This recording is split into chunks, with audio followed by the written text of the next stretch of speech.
everybody? Welcome back to another day, another episode of the Daily Grind. Today we got something interesting.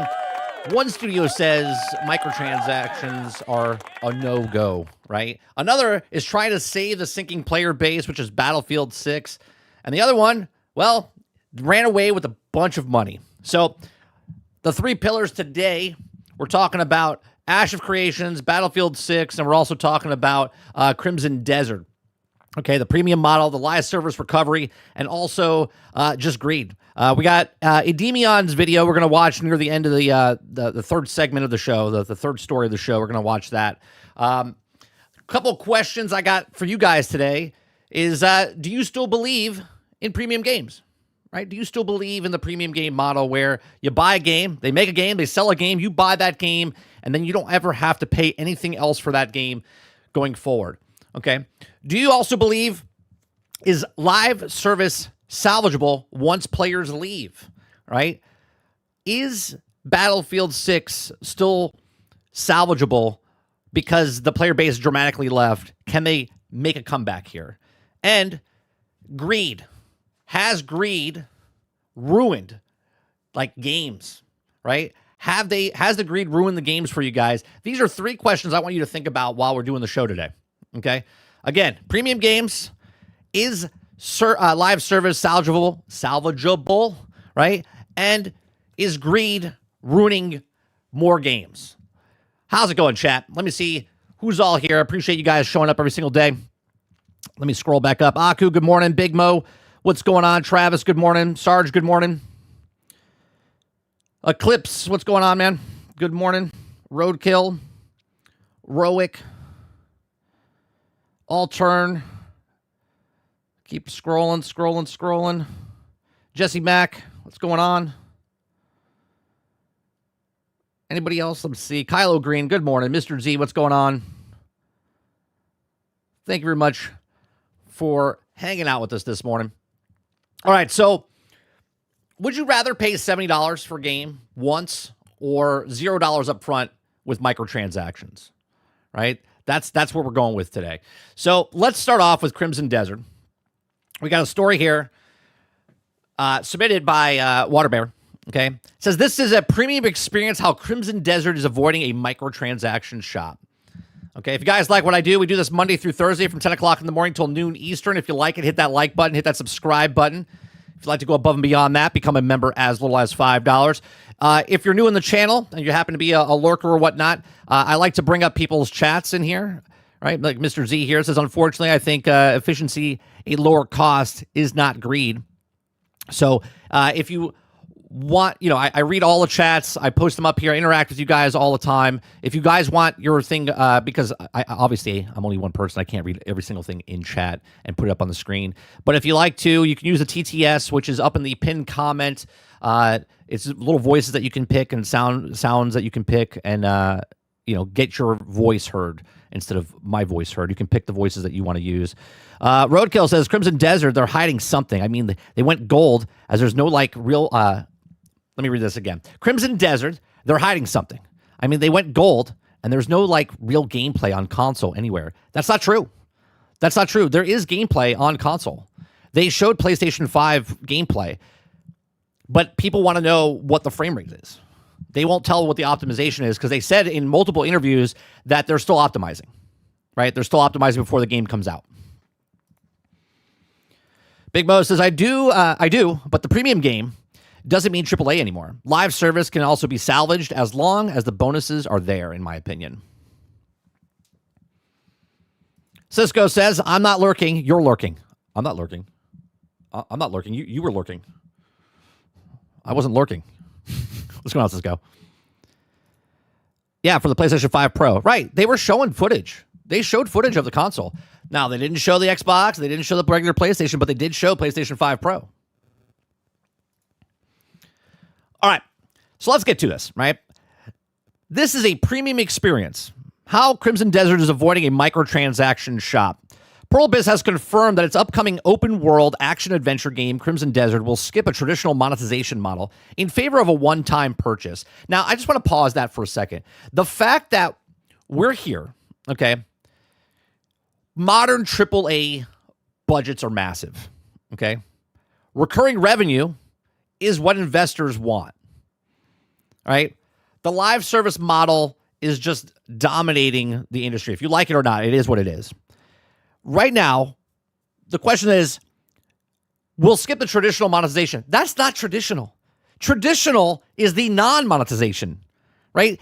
Do you see what's happened here? They flipped it on its head. The industry, the writers, right, will skip the traditional monetization model. The traditional is the non-monetization model.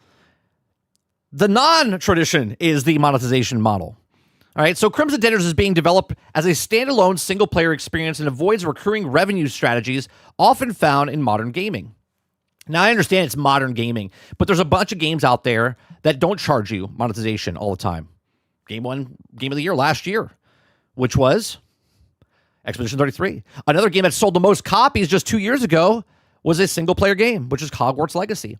Okay, like there's so many games that are very done, complete, and out that are not charging revenue. That is the traditional one, right? Now, obviously, there is the Destinies, the Warframes, the First Descendant, as you put, okay, that have recurring revenue and whatnot, but it's there, right? It's just weird to me that they want you to think that the traditional model is the monetization. The highly anticipated title is set to launch on March 19th on PC, PlayStation 5, Xbox Series X and S. While the developer is well known for a free-to-play mechanic in the Black Desert, this is a new project is being positioned as a prestige, okay, premium title. Fans that have also been closely following the development of Crimson Desert, as a title recently reached a major milestone by going gold. Okay, those of you that don't know what gold is, basically it's they've released it. It's ready to go. It's ready to be sold, right? It's basically, that's it. So during a recent interview with YouTube channel Drop Frames, Will Powers, it's a powerful name, isn't it? Will Powers. Will Powers. The director of marketing of Pearl Abyss America addressed questions regarding the game's monetization. Powers stated definitely that Crimson Desert will not feature a cosmetic cash shop. Instead, the studio is leaning in on a pre-order bonuses, exclusive deluxe. Now, I want to make it clear. I saw the pre-order, and I assumed, right? Because they had to pre-order stuff and there was cosmetics there, that I was like, oh, down the road they will have cosmetics. Okay, so again, when we read these things, I give you my thoughts and opinions as we read them. Right? Very, very raw, very honest. Okay, and my thoughts can change as we read the article, but I thought they were going to have monetization in this game. Why? One, the Pearl Abyss. Two, they made Crimson Desert, Black Desert Online. Okay, and Black Desert Online is a MMO, and it charged a lot of money for microtransactions. Okay, so 1 and 1, I was like 1 and 1 equals 2, and I was like, oh well, the third one they're doing microtransactions, so they will be. So I'm glad that I'm wrong that there's not microtransactions in this game. Okay, it says, will not feature cosmetic cash shop. Instead, the studio is leaning on pre-order bonuses, exclusive deluxe/collector's edition cosmetic items, and upcoming expansion packs to support the game. I don't even know what I'm reading anymore. Did they just say, I don't know, chat. I think I'm going to faint. Did they say expansion pass? Expansion packs, not passes? There's no season pass. There's an expansion pass, meaning if I want to buy the game part afterwards, I can just add more game to my game? What? I'm so confused. I thought it was going to be like a season pass, battle pass, some sort of pass, right? He explained that a $69.99 price point is intended to provide a complete experience where players can enjoy the world of Pywall without distraction of microtransactions. These are wins across the board. We're clapping along the board. I can't believe this. I can't believe what I'm reading. All right. According to Powers, the decision stems from a shift in monetization philosophy. He says, quote, this is made to be a premium experience that also you buy and you enjoy the world and not something for microtransactions. Okay.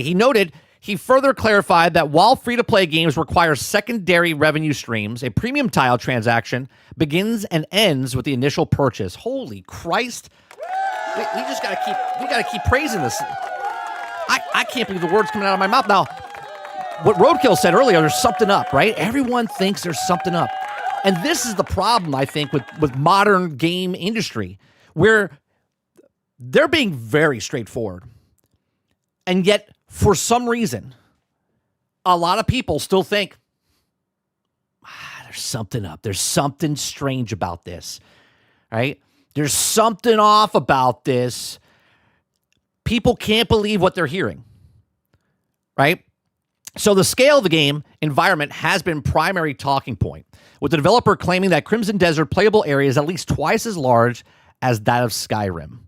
Okay, now every time we look at this, every time we've seen this, we've always compared it to 3 separate games. We've compared it to Skyrim, we've compared it to Red Dead, okay, and we've also compared it to oh Jesus Christ, I lost the third one, but we always compare it to Witcher 3 to be specific. Right, these are the 3 that we always compare it to. We're like, this is what it reminds us. Like, some people look at it and go, oh, that reminds me of Skyrim, right? Because of the way the world was so big. It reminds you of Witcher 3 because of the camera angle, and that reminds us of Red Dead Redemption because of all the other little things that you can do with inside the world itself, right? A mixture of all 3. So Pywell is divided into 5 distinct regions, okay? It says each offering unique challenges and environmental variety. Powers emphasize that the team is focused on ensuring that the world is incredibly interactive rather than just a vast filled with hidden treasures and complex mechanics. Now, I think a lot of people, what they're worried about with this game, okay, again, we have that thing in the back of our heads. Not all of us. I'm just saying, just a generalistic, right? On the back of our heads, and we're like, something just feels, we're waiting for that other shoe to drop, right? We're waiting for the other boot to drop. I feel like they're trying to give us an experience like there's still people today that still play Skyrim.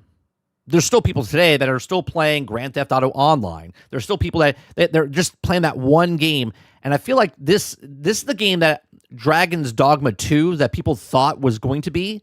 And now this is the game that I think people want, where they can just play the game whenever. You could buy the game and just own the game. So they're moving towards a traditional buy-to-play.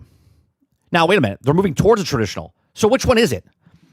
Which one is it? Who wrote this article? Which one is it, Ashley Turner? Is it traditional monetization, or is it traditional? Where is it? Or is it traditional buy-to-play model? Which one's traditional? I'm a little confused by your article now, because you just said that traditional was monetization. Now you're saying traditional is buy-to-play. You can't have both. Which one's traditional? Buy-to-play is traditional. Okay, and a significant departure for Pearl Abyss, likely aimed to capturing the audience that enjoys immersive single-player epics. By removing the pressure of a live service economy, the studio is betting on the quality of depth of Crimson Desert's world to drive the game's success. Whether this model persists past this launch window remains to be seen, but for now, it serves as a promising sign for fans' uncompromised RPG adventures. I mean, article, I'm a little. I don't like the way she wrote it as far as the traditional stuff like that, but good information from good old Will Powers. That's a great name, by the way. Great name. So this seems too good to be true, right? This seems too good to be true, but I don't think it is. As I said on GXG and a couple weeks before, everyone's waiting for this game to be like, what's wrong with it? Now, all this sounds fantastic, right? All this sounds fantastic, right? We got a $70 game. They have deluxe editions that you can purchase for extra stuff. There is no battle pass. There's no cosmetic pass. There's no season pass. There's nothing. Okay? There's no creeping in. Okay? So, like, I can't remember the last game. I can't remember the last game that I bought that was fully complete, that we didn't have to wait for an update, day one patch, or anything like that. Can you guys throw some names out there of games that came out that weren't broke, buggy, and unfinished at launch? Baldur's Gate 3, I would think, would be the closest one. Well, actually, yeah, no, I'll take that back. Expedition 33. Expedition 33 was the last game to come out that wasn't broke, buggy, and unfinished. Okay? Baldur's Gate 3 was not broken, buggy, but it was missing a couple things, and they did fix it pretty fast. But that game is massive, right? That game is massive. Yeah, Jason, Expedition 33. Kraken says Elden Ring. Jason says Expedition 33. Mr. Z says, articles assuming traditional is now traditional, writing both live service and AAA pay once gaming. But they both can't be traditional. They can't both be traditional. Travis says, Baldur's Gate 3 was very rough and buggy at launch. Roadkill says, I haven't thought about video game in forever except 3 days ago when I bought High on Life 2, and the game's buggy, broken mess. Yeah. Yeah, that's a lot of reasons why I'm not excited about new games, Roadkill. We say it all the time. And this is why I look at Game Pass as sort of like a crutch for us, because we're like, well, if a new game comes out, like a brand new game like that, it's broke buggy, I really don't play it right away. But then I look at Game Pass, and Space Marines 2 came in 14 months after it launched, and it's on Game Pass. And that game is not broken buggy, but also it's been 14 months. So, like, Game Pass is good because you could get games that have been out for a while and play them, and they're not broken buggy messes. And also Game Pass is bad because they also release games that are brand new that you're getting broken buggy. Just Enough says Expedition 33 and Returnal was very polished, Act 1, but 3 was terrible. Mo says, is it broken buggy? I heard some things about it, Mo. It's not getting very good rating right now. I don't know if it has to do with the writing because the main writer or the main guy left, and maybe that's why people are saying what they're saying. The last act of Baldur's Gate 3 was horrible at launch. It was very bad. Yeah, so even the best games, right? Even the best games they're still not full-fledged. Like, this is why we look at this. If you take a snapshot of it, and what they're saying is fantastic, right? So let's say, right, there's no microtransactions, there's nothing about Crimson Desert. It is what it is. Now it just has to come out, and it just has to work, right? It just has to work. No day one patch. Well, actually, it could be a day one patch, right? It could be a day one patch, but after the day one patch, when it comes out, it has to work. Not broke, not buggy, not unfinished. Chopper Eric says, honestly, I believe the Crimson Desert is not about a day one patch or a very least some update to it, but it takes nothing away from how much I want to play the game. No, I'm okay with the day one patch. The day one patch is if people you pre-ordered it, but the day one patch is like the last thing they do when it goes live. Fine. It's a week after when you have to put 1,000 updates in. You're like, well, here's some code. We have 200 things here. We'll see you in 3 more weeks. So the update, we hear you. We understand. Like, that's broken buggy. Right now, Crimson Desert, what we've seen looks fantastic, right? We can all admit it looks, if you're interested in it or not, it looks good. But then people are worried about the optimization, right? So optimization is a big part of what this game, where people are like, I don't know. Roadkill says, is Crimson Desert launching on all 3 PC, PlayStation, and Xbox day one? Yes. Yes, Roadkill. Sarge says, you are not avoiding a day one patch. No, there's going to be a day one patch for sure. Mr. Z says, that's stupid. Gold should not have day one patch unless there's a server loading issues. All games, traditionally, since they're just putting traditional in front of everything, traditionally, day one patches are normal now, right? Eclipse says, yes, yes, it is, Mo. I know I won't be for you because you can play at 30 frames per second. You also said that Borderlands 3 was optimized. Yeah, that wasn't optimized.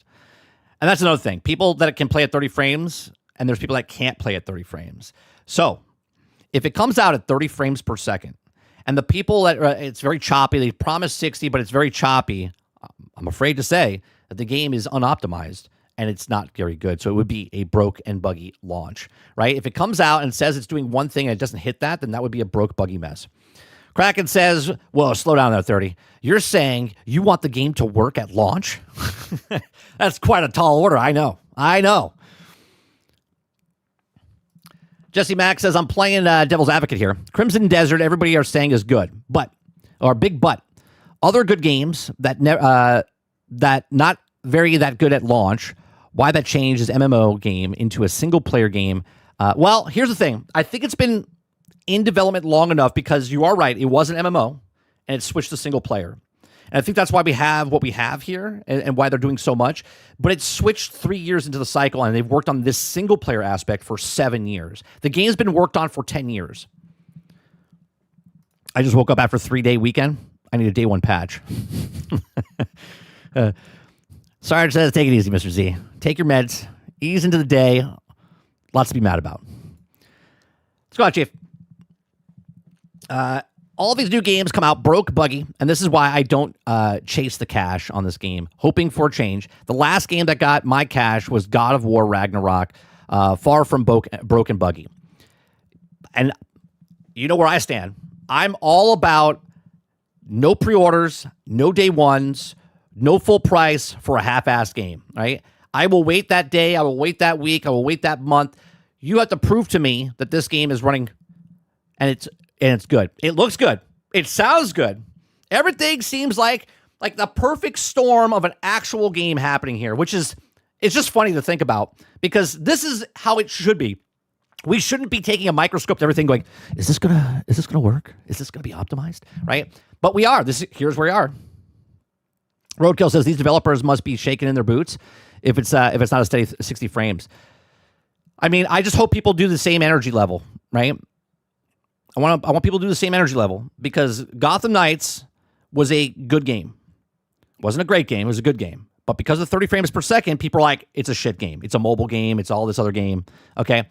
I just want the same energy level. If this game doesn't come out optimized and it's bad running at 30 and it's only running 30 frames, I just want the same people that were consistent that said that game was shit, that this game is also shit. You know what I'm saying? I don't really care. I don't think it's shit if it's 30 frames. I understand people that can't stand the 30 frames, but if they come out and say it's supposed to run at 60 and it doesn't run at 60, well, we put that in the category of broke, buggy, and unfinished. Aku says, Crimson Desert will play good on Xbox and PC. Travis is getting the game on PlayStation 5. Copy will definitely be broken, buggy. Travis says 30 frames per second stable, better than 60 frames per second.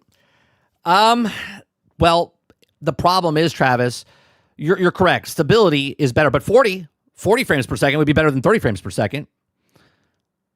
Just saying, right? So if it's 60, but it's consistently at 40, that's better than 30. Not better than this 30, but better than 30. Okay? But the people that can't play at 30 because they get motion sickness and whatever, if they come out and say it needs to run 60 frames per second, it doesn't, well, then it's broken buggy. It doesn't matter if it's running stable at 30. It's not running at the 60 that they said it would.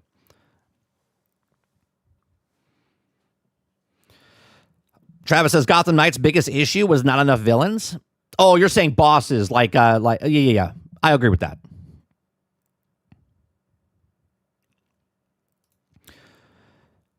Let's see here. Flux between 45 and 60 is way better than stable 30. Right. 100%. But it's still not stable at 60. So it would be broken buggy, right? Mo says, right, 30 frames per second snobs will all shut their mouth when GTA is 30 frames. That's what I'm saying, Mo. Like, if people are giving Gotham Knights shit because it was 30 frames, if Grand Theft Auto 6 comes out and it's 30 frames, I just want the same energy level of people giving shit to that 30 frames a second, right? And then 4 years later, this game comes out and it's still running 30 frames per second. I just want the same energy level. That's all. Eclipse says 45 is the lowest I will go. Roic says, here's something to think about. People are worried about the game because all the things in it. So what makes this different from GTA 6? I don't hear anyone saying anything like that about it. This is what I'm saying, Roic. I just want the same energy level across the board. Okay?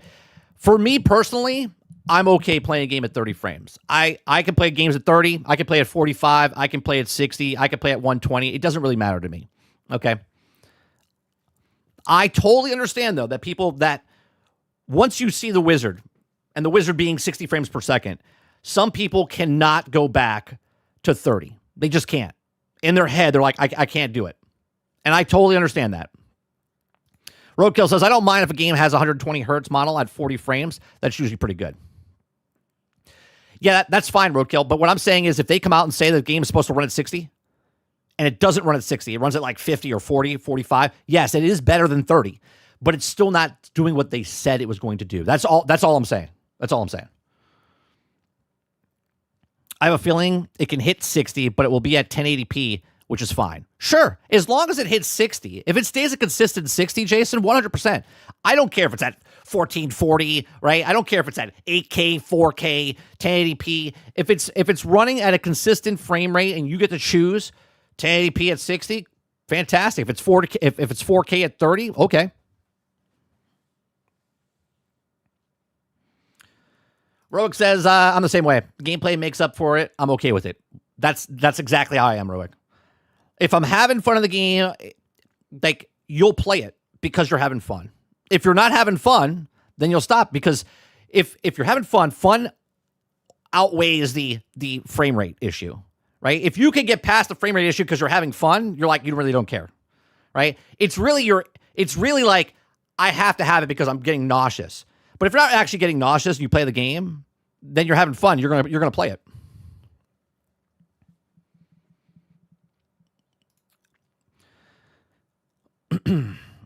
All right. Do we think? Here's the question I have for you guys, because they did talk about a down the road, if the game's successful, right? It comes out, 10 million copies, 15 million copies, people are buying this game, that they're going to support it down the road, right? With expansion packs and maybe doing an online mode. If they do an online mode, do we start to see the beginning of a shift of the monetization creeping back into the game? And then at that point, because now they've made the statement of this game is going to have no microtransactions, do they get microtransactions down the road for the online aspect of it? And then does the community spin it because they said that there was no microtransactions, and then all of a sudden they put microtransactions, but it's not for the single player. It's just for the multiplayer aspect. Do we think microtransactions come in if they get a multiplayer version of this? I would think they would have to, right? Because going from a single player game, and again, I'm actually a okay component of this. I've said this with Hogwarts Legacy. I said they should do this with Starfield. I like what they did with Grand Theft Auto Online and what they did with Red Dead Redemption Online. If you're a person that wants to play the single player game, you could buy that game, play the single player game, and never ever go into the online aspect of it, right? So you buy the game, and that's what it is. You get Grand Theft Auto 4, you get Grand Theft Auto 5, you get Red Dead Redemption 2. You get the game. That's what the game is, okay?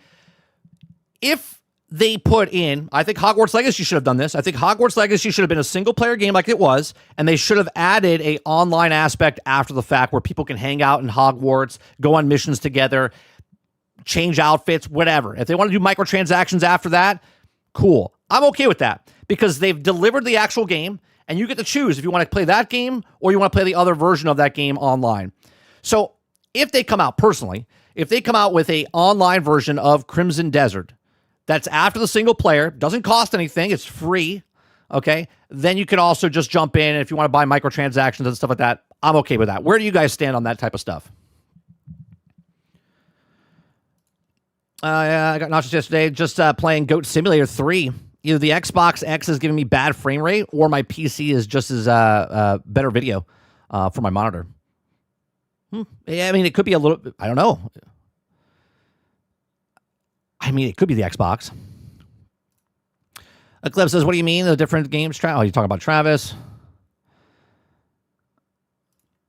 Jesse Mack says, 30, yes.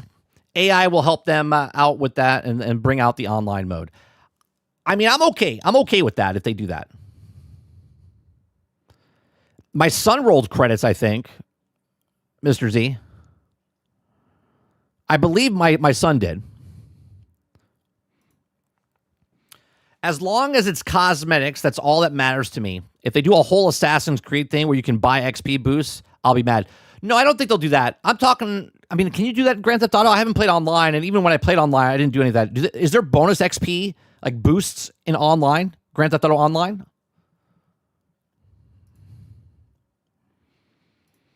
Kylo says, is there whirl? In their words, I can see them being more pushback if they add micros if online comes out. Also, will it be a full MMO or just co-op like Baldur's Gate 3? Because Baldur's Gate 3 online is unnecessary. It would be, in my example, I don't know what they're doing. In my example, it would be what Grand Theft Auto Online is or Red Dead Redemption, where you live in the world of Pywell, okay? And you could do whatever you want in it, right? There would be events to go kill bosses. There'll be things that you can go spend. You can go make your house better. You can maybe run a business, right? Like that type of stuff. Like you're just living inside the world.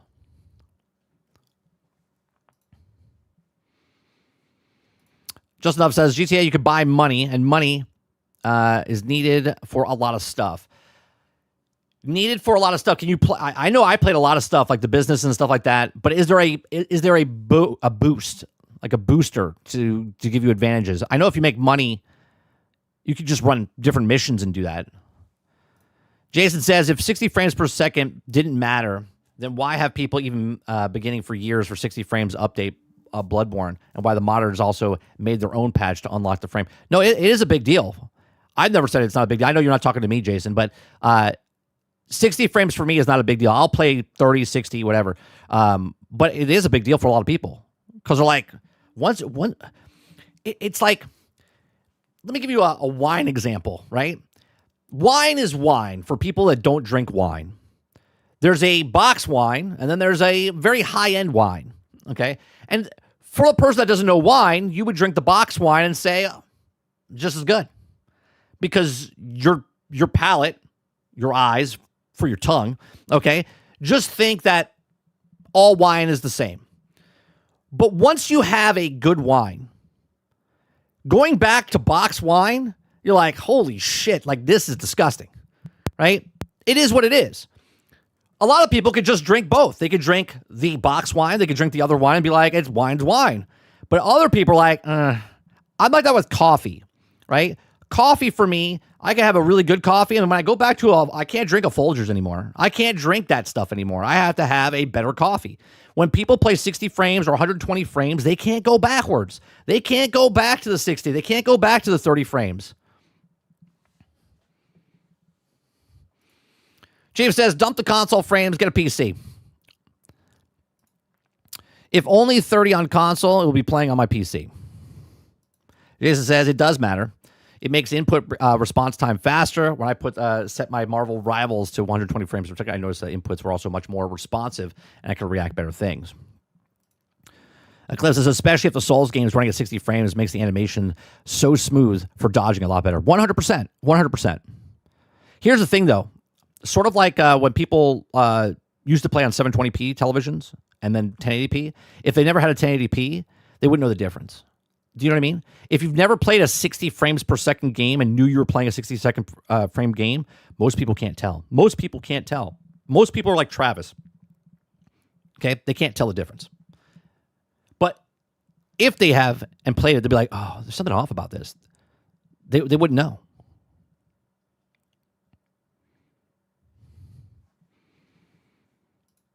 Mo says, just like a bear. Went from Germany can't have American crap, only microbrews, and imported for me. Yeah, same thing. There's always that thing.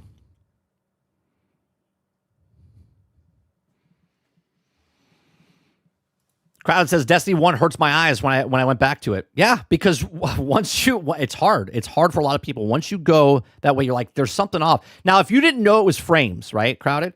If you didn't know it was the frames that were the problem, and you just played Destiny 1 and you played Destiny 2 and you weren't a tech guy, you didn't know anything about frames per second, you would play it and go, something's off. Now, you might, not saying you, but people might look at that and go, oh, it's an older game, so it just doesn't run as smooth. That would be the generic, like, toss away, right? But it's smoother because they optimized it for a higher frame rate. So when you play it, right, you're like, oh, man, it's much smoother. And when you go back to the old one, you're like, something's off. Something's off. Now we'll have Travis, he's typing right now. He'll probably say, well, it doesn't matter because Destiny's a crap game.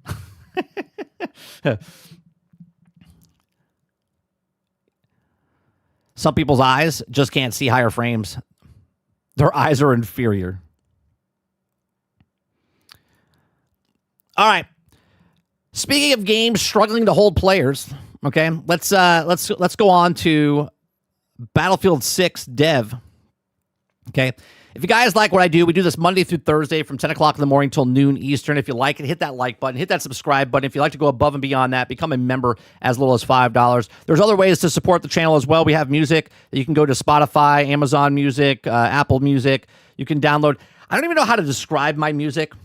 If you're in our shows, you know that my songs incorporate things that we talk about and stories like the John Walker, skip the boss like John Walker says, stuff like that, right? So it's not like gaming music per se, but it is music for gamers. Really, just really a niche audience is us. So if you like the music in the morning, go listen to it. Helps us out. All right. Mr. G says, anyone got the NBC USA 4K Olympic stream. Wow, I can see the puck move on the ice. I thought for 77 inches OLED looked good before, but 4K stream is a definite boost for sports. Well, that was the whole thing with the 4K push back in the day, Mr. Z. When I was training in the film industry for film, I told this story about the 3D TV in 4K, like with no glasses. Like that was the thing. We were like filming stuff and seeing what that was the whole process. It was about sports, but they didn't have enough cameras made to get the footage. The only thing back when the 4K first came out was like these independent like channels, and then also the Tonight Show, right? Right now, the only content that's being made with 8K is like documentary type stuff and what YouTube shows. Most content that broadcast like NBC, CBS, ABC, they're not showing 8K, right? So they're abandoning 8K. They're not even making 8K anymore. 4K is fine. 4K is fine enough. You don't need any more than the 4K, but they're going to go 8K. They're going to go 16K, but no one's buying stuff like that because they're too expensive. They have to wait for the prices to come down. All right, so Battlefield 6, okay, player count's declining. Season 2 is upon us here, okay? We watched Big Fry TV yesterday saying he's done with the drip fed. He is absolutely done with it. The devs are acknowledging the issue right now, okay? So, again, if you guys like it, hit that like button, hit that subscribe button. Battlefield 6 dev commit on declining player count ahead of Season 2 launch. Okay. Battlefield 6 developers are also hoping that the players either return to the shooter or experience for the first time when the Season 2 update launches later this week. Despite being the best-selling game of 2025, I love how they have to put that in there, right? Let's be honest. Just because Roadkill wrote this article. Yeah, just kidding, Roadkill. Right? Just because Roadkill made it the number one best-selling game of 2025, what they posted, right? Best. It's like a restaurant. It's like a restaurant when they say world's best pizza, right? World's best pizza. You can't argue with that, right? You can't, because you're like, are they the world's best? An Italian guy could come in and go, I like your pizza. And they go, oh, wow, an Italian guy came in from Italy and he said he liked our pizza. We're world famous, right? So saying that the best-selling game of 2025, sure. But it's only the last 3 months of the stuff, right? It really should go best-selling game in a 12-month cycle, okay? In a 12-month cycle, how many copies did you sell? That's what they should say. But they like to do that because that's what they're like. Oh, Battlefield 6 is the best-selling game. I gotta buy it. It's the best-selling game. I gotta buy it. Battlefield 6 has continued to see a rapid decline in player count over the last few months. The developer, Battlefield Studios, seems to be well aware of the drop-off. No shit. You think so? Do you think they know? I mean, let's look it up. Battlefield 6 Steam charts. Let's look it up. Real time here. Yeah, I would say that is quite a bit of a, now it's not high guard type of drop off, but it's a pretty big drop off for what it is. Now, obviously, they don't care. And why don't they care, Chad? You want to say it with me? Let's see if you guys understand why they don't care. Okay? Why don't they care that people are dropping? I'll let you guys say it in chat, and then I'll come back to you. All right? So Battlefield 6 has continued to be rapid decline. They know this, the drop-off, as teams say that anxiety biting, right, nails ahead of release of Season 2. After the disastrous launch of Battlefield 2042 back in 2021, it was vital that EA came back with a bang. In 2025, the publisher did just that with the release of Battlefield 6, receiving rave reviews and soaring to the top of the Steam's most played games. And the latest entry in the series peaked at more than 747,000 concurrent users on the platform. That's well short of 100 million people, huh? 100 million people. As fans praise the newest Battlefield, well, let's be honest. I don't know if they were all fans. I don't know if they were all real traditional fans. That's the word today, chat. Traditional. I don't know if they were traditional fans, but they were fans. They were fans, right? The latest entry of the series packed more than 747,000 concurrent platform. Fans praised the newest Battlefield game as they returned to form. Did it return to form? Unfortunately, its post-launch support has been a huge decline in players, at least on Steam, with the recent user reviews score dropping to a mix. Well, when you say at least on Steam, the only reason they can say that is because we can see it on Steam. I can tell you it's probably even worse on console.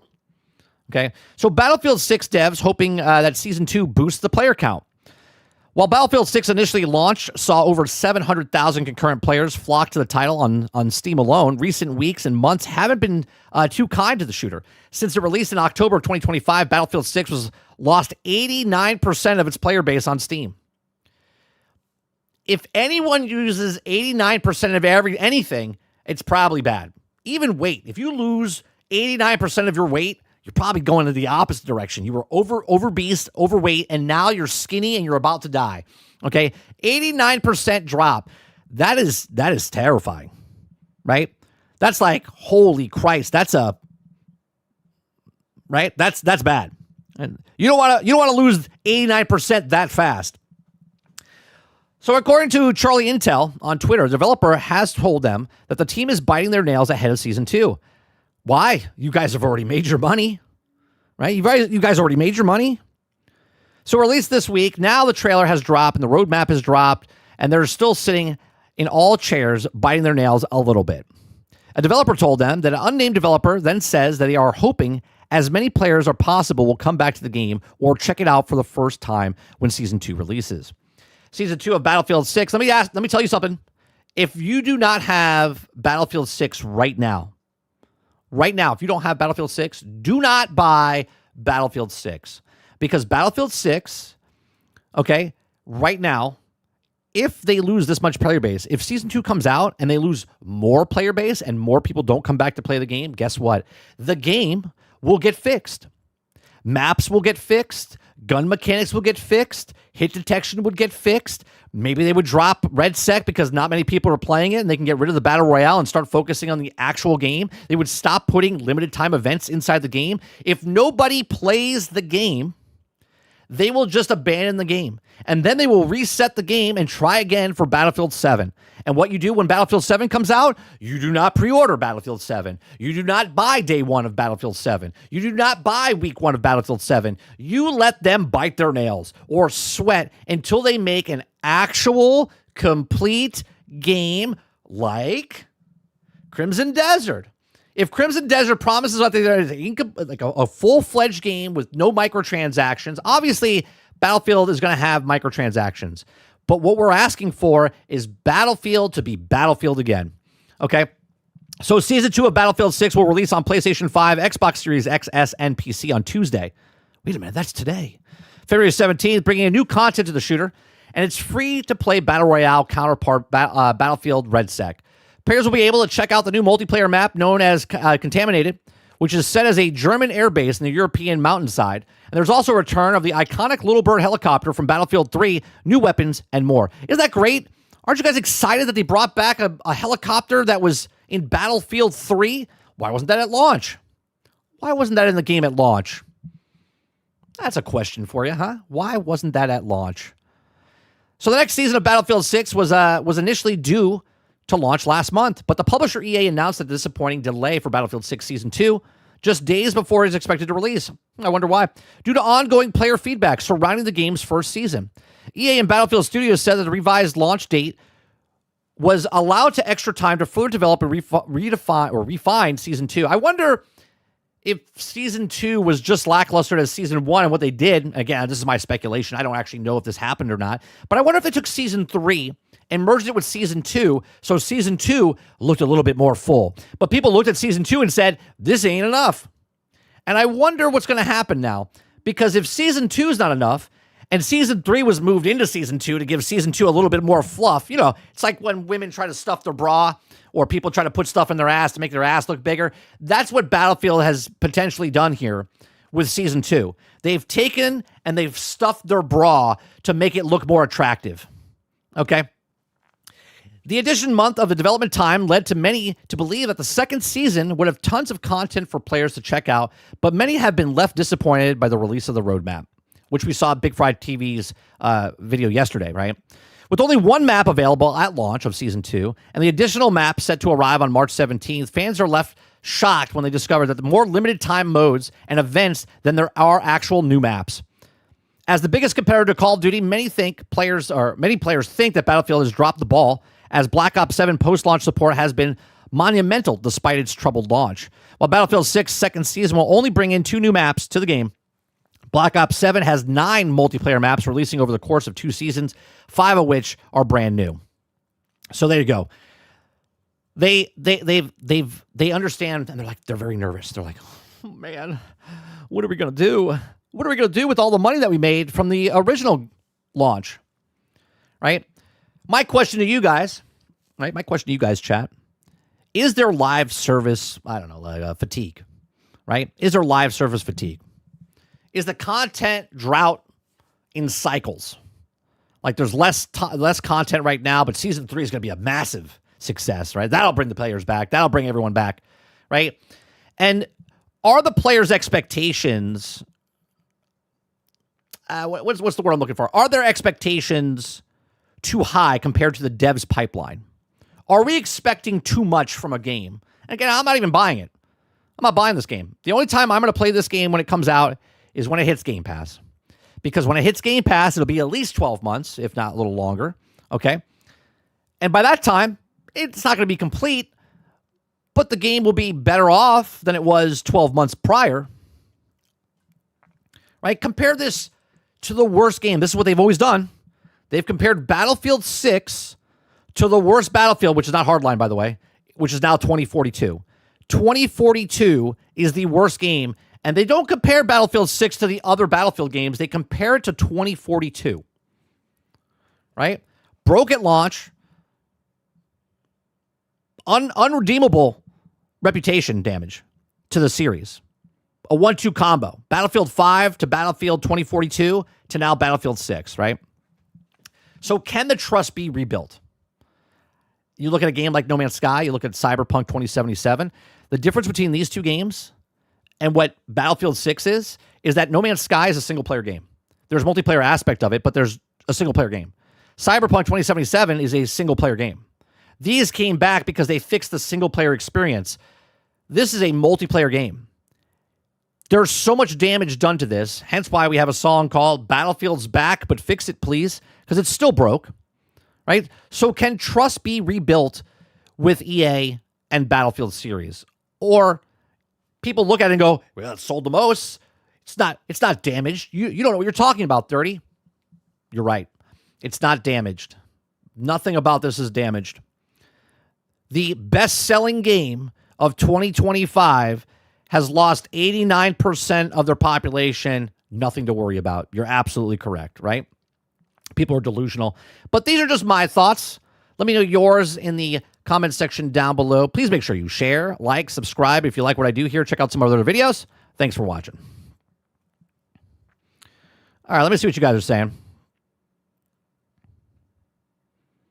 Jesse Mack says, because a small piece of they are picking up the most popular guns, helicopters were people used from the older Battlefield series. Travis says, live service needs to do the right thing and join the dodo. Mr. Z says, live service has allowed companies to use a conveyor belt to churn out uninspired content. Yeah, because it's just drip fed. You know, it's funny. The drip fed, you can charge more for that coffee, you know, Mr. Z? You ever had the drip fed coffee, like the small one where they had that big spiral inside the coffee place, right? A regular coffee that you just pull real quick, you just pour it real fast. That is like $1.25, whatever the hell it is, right? But that slow drip coffee that you have to wait longer for the same 8 ounces or 12 ounces for that slow drip coffee, okay? That's like $5 for a slow drip coffee, right? They've taken the same coffee and basically made more money from it. Jesse Mack said, I know someone that knows coffee is going to be like, it's not the same. You don't know what you're talking about. Shut up. It's an analogy. Jesse Mack says devs so forces of the mainstream players based on the forces of actual fans who loved Battlefield series. Saint says, which one? Saint says live service was supposed to be altered the rhythm of the DLC. I thought, yeah, I remember digital games were supposed to be cheaper. Remember that? I remember that. Pepperidge Farm remembers that. Yeah, Pepperidge Farm remembers that. Travis says, yep, this is why I'm getting WWE this year. I'm not getting WWE this year. Is going Battle Pass route and big fuck you. Yep, the Elite Slow Drip is for the experience, I guess. Yeah, the experience of. Is that my coffee right there? Oh man, how long is that going to take? And here's the funny part: you don't even get that coffee. They do the slow drip overnight, and they put it in a pitcher, and then they just pour it over, and then they charge you more. It's not even the experience. You don't even know if it actually went through the purification thing, because at that point you could just sip it and go, oh yeah, that's good, because you think it's slow drip, right? You think it's slow drip.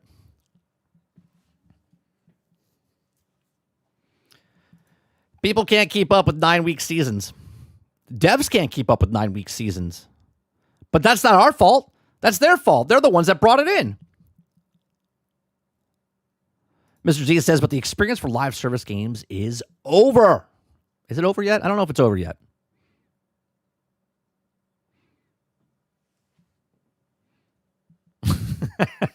Z says, drip fed is like edgy foreplay. Exactly. What you got there? Would you like our slow drip coffee? Oh, yes, I would love your slow drip coffee. That'll be $15. $15. Yes. It goes through this glass thing, the glass incubator here, which is handcrafted by a Buddhist monk up in the mountains of, whatever. And you're like, oh, okay. Does that make the coffee taste better? No, it just makes you pay more money to get the exact same coffee we could make you just right back here.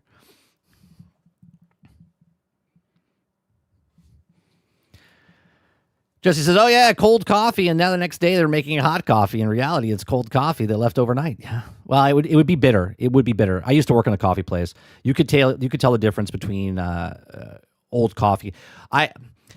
When you make a shot of coffee, you have 18 seconds to pour that shit into the thing and do it. Otherwise, it starts to turn bitter real fast. Like 18 to 25 seconds or some shit.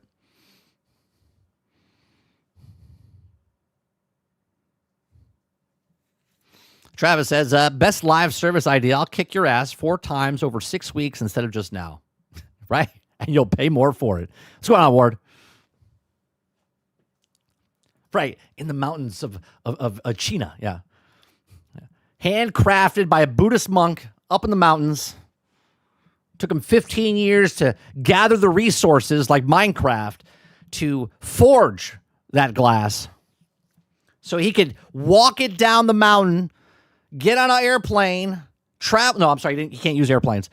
Get on a boat, go across the ocean to hand deliver it to this coffee place. And hence why we're charging you $25 for that coffee. You like how it's gone from $5 to $15 to now $25? That's how fast it moves. That's how fast it moves. Mr. Z says, like Starfield, best coffee out of some alien pooper. Yeah. It's like what is that? There is a chinchilla, not a monkey. It's like a marsupial. I forget what the marsupial is. It's a marsupial that eats the berries and then it digests it and then shits out the thing and then they pick that up and then they, brew coffee in that.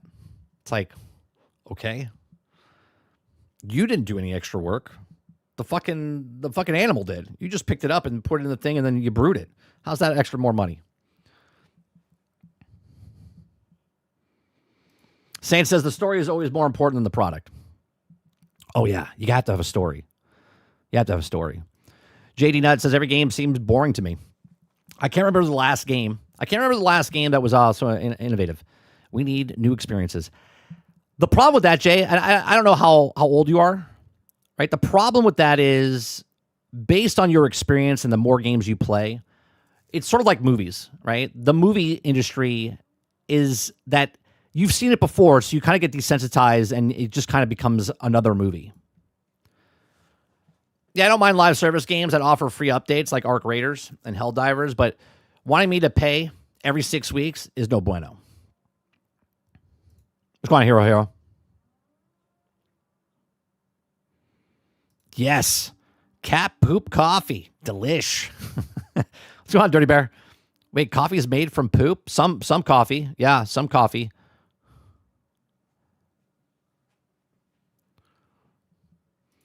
Hopefully more work because they wash the beans. Hopefully. Yeah, hopefully.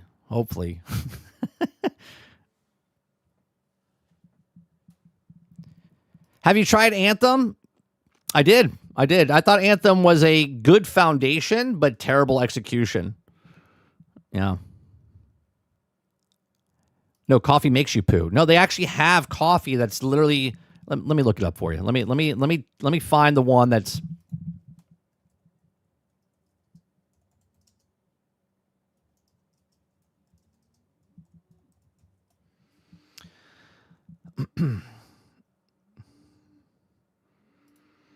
So this.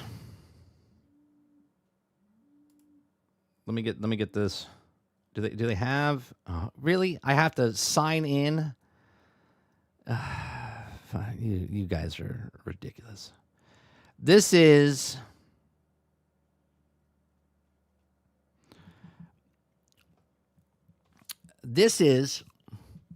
it's called the Kopi Luwak. Okay, the Kopi Luwak is also known as the civet coffee. Is a coffee consists of particular digested coffee cherries, which have been eaten and defecated by the Asian palm. Okay, the cherries are fermented as they pass through his intestines, and after being defecated with only a fecal matter, they are collected. All right, these are increasingly caught in the wild and traded for this purpose. Okay, the kopi is produced mainly in Indonesia islands. Okay, and they produce in farms and islands in the Philippines, where also the product is called kapi, moti. Okay, the kopi is also produced in Palawan's Laguna Valley. These beans are droppings of an Asian palm. So people just on the island, they see it and they pick it up and they're like, oh, we'll sell shit. Okay. Producers of the coffee bean argue that the process may improve the coffee through two mechanisms. Selection, where the civets choose to eat only certain cherries, and the digestion, where the biological and chemical mechanisms in the animal's digestive tract alter the composition of the coffee's cherries. Right, the traditional method is collecting faces from the wild Asian palm. Has given ways of the method. There's also palm, also kept in battery cages. Okay, and then forced fed the cherries.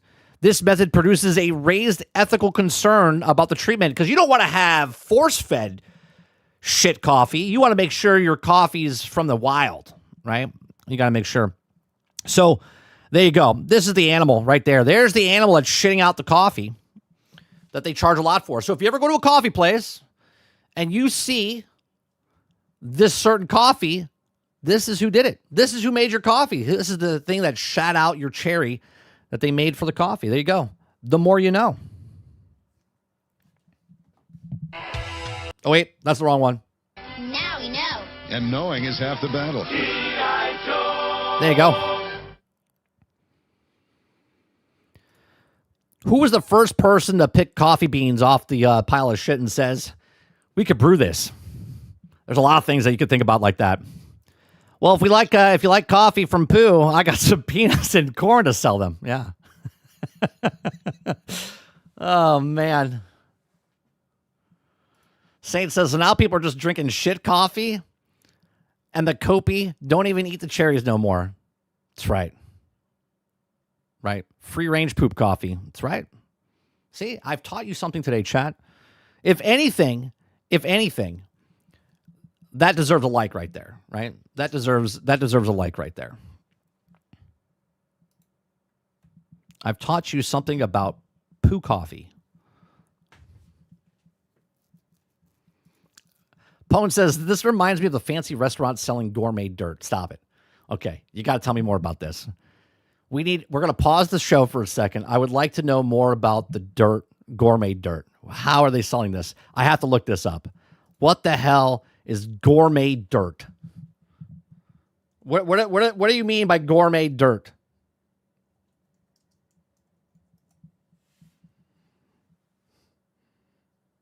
Two different things. Specialize in flavored barbecue seasoning rubs and high-end and edible dessert versions of dirt cake.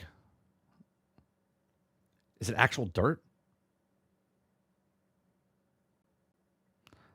Elevated, richer versions of classic dirt and worms pudding dessert. Okay. Ingredients to make the gourmet recipes can use cream cheese, butter powder, petition. No, it's just so it looks like. Or flour cups for a fancy look. Yeah. So it's actually dirt. Savory, edible dirt. Olive dirt, a culinary technique used to add texture and flavor to salads and dishes made by baking chopped olives until dry. Oh, so it looks like dirt. It's called. Okay, hold on. Let me look that up.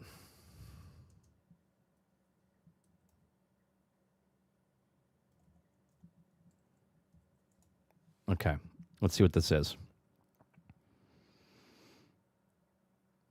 That is not in English. Okay.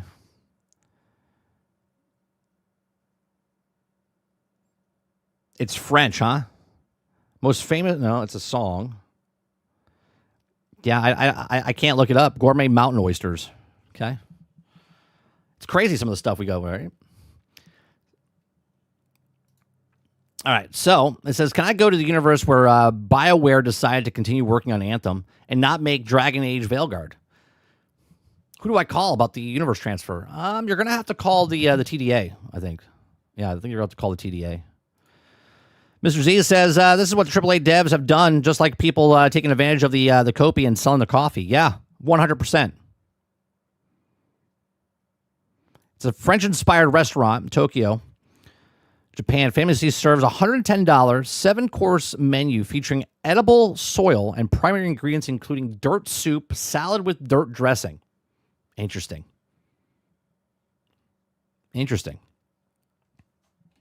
Now we know. And knowing is half the battle.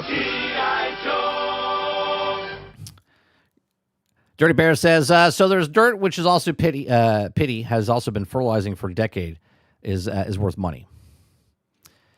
Yeah, you could probably sell anything.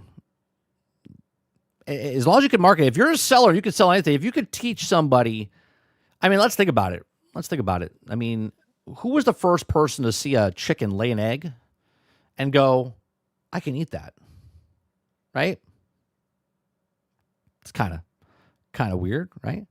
Someone can look at a deer. You can eat a deer. You can eat a cow. You can eat lots of different things. But if you say eat a horse, everyone's like, what do you mean? Right? Other countries do eat horse, right? But it all depends on, where you're from. Avatar's on Game Pass. Oh, did it come out? I might give it a shot because it's third person now.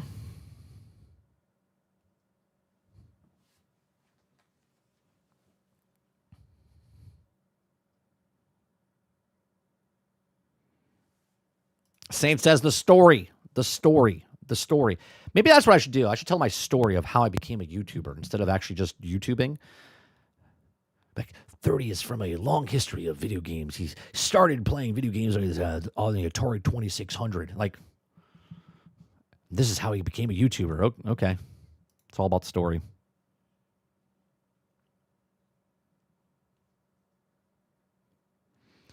All right, we go from Crimson Desert to Battlefield.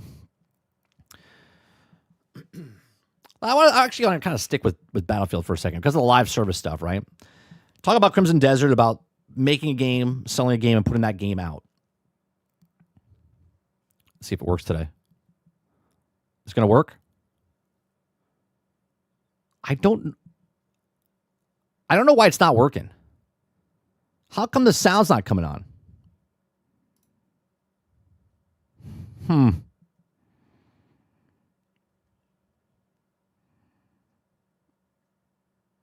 Let me see something. This is a test message. That worked. How come yours is not working?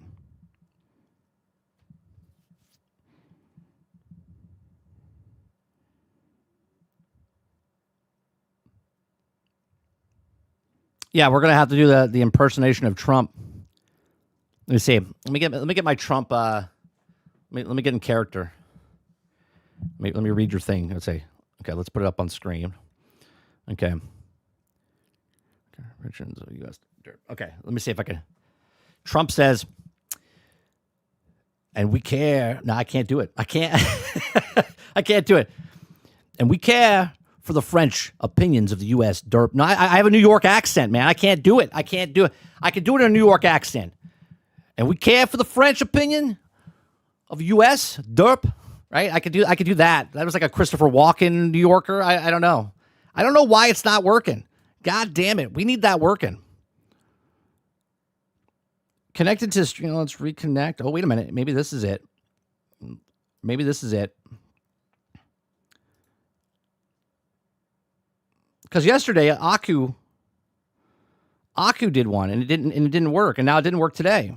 We got to get that working.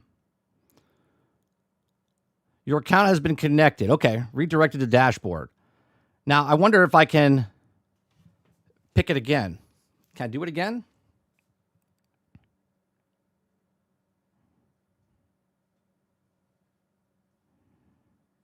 Can I replay that? Let's see. Is it going to work? Sorry, chat. We're putting it on pause here for a second. I got to make sure this works.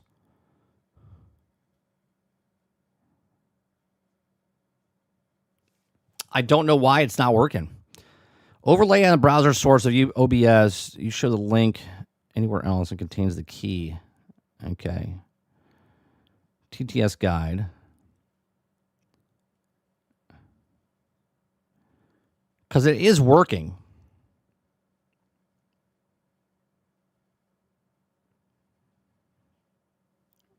Let's see. Test working. Reload overlay.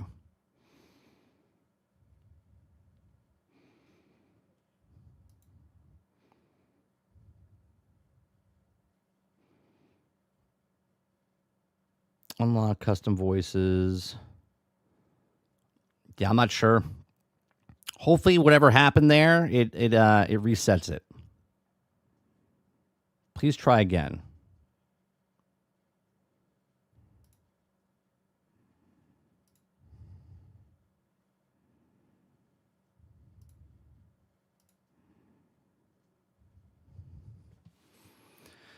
All right. I had the marketing class in college, and we talked about the diamond industry creating the need for engagement rings. Yeah, there's a lot of stuff like that. It was a terrible impersonation. I can refund your money if you want. Water, we talked about Crimson Desert in the beginning of the stream. Your radar must be off. 30, it's probably Donald Trump already copyrighted his voice. Maybe.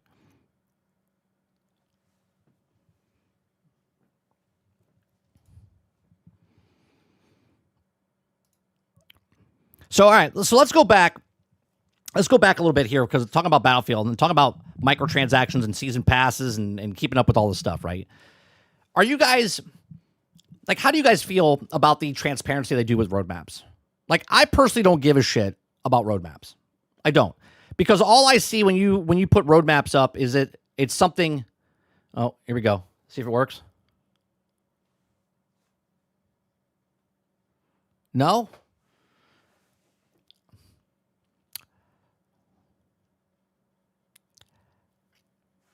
Thank you, Rob, for the $2 super chat. This is a test. The best test ever. I can't do a Trump. I want to know why this is not working. I wonder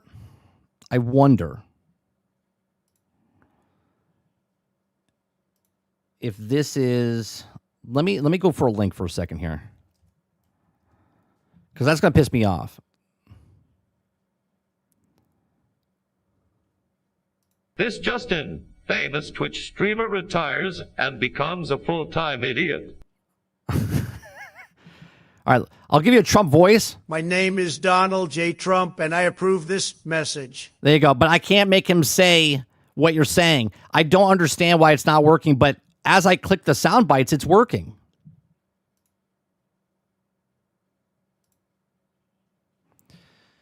All right, let me see. We've got... That's the alert box. That's that. That's that. That's the emote wall.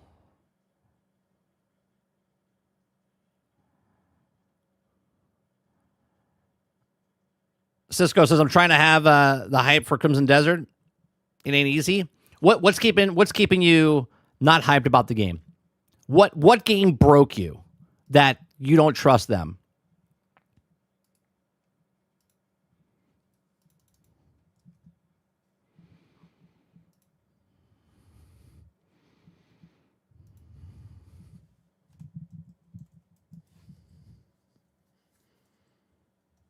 Hold on, I'm trying to get your guys' messages. I'm going to Streamlabs right now, or Stream Elements. See if I can bring them back up.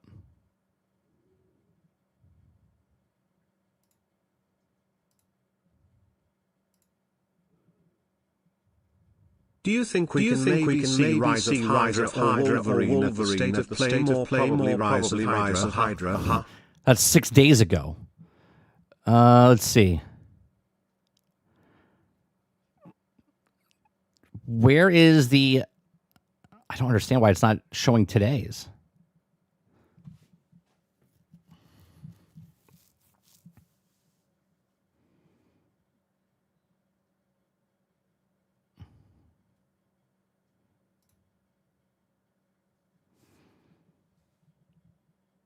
Yeah, it's not showing today's for some reason.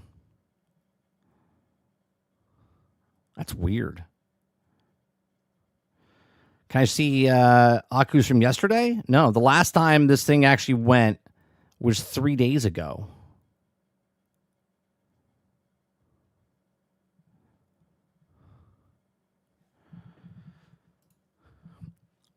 Sorry about that. What's going on, Argus? Travis says, Suicide Squad killed the Justice League, broke everyone. Maybe. That could be the game. I'm too into the roadmap when I'm not into the game. Sarge is correct. What did Sarge say? Every game since 2015.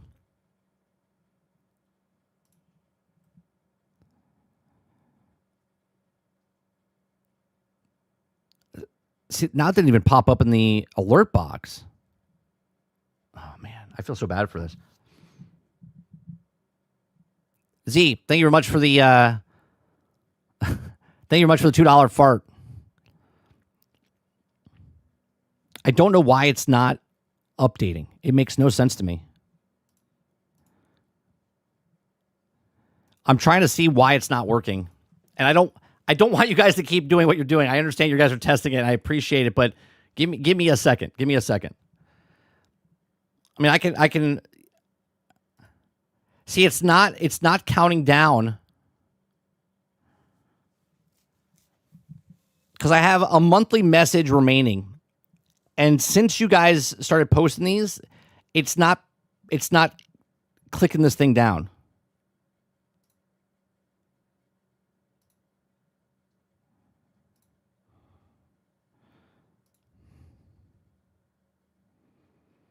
Your account has been connected. Redirecting to dashboard. Okay. I don't understand. That means it should update.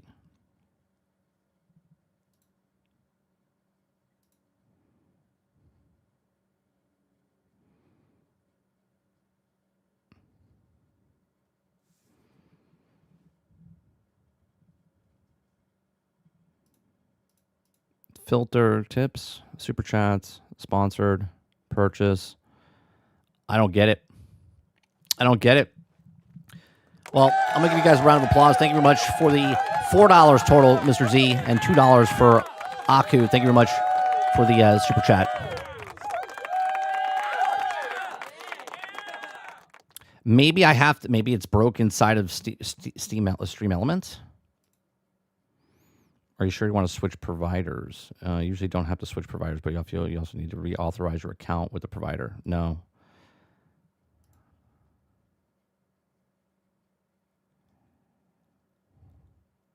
When you guys are doing that, when you guys are doing the are you clicking on the link up above, chat, or are you guys using the link down below?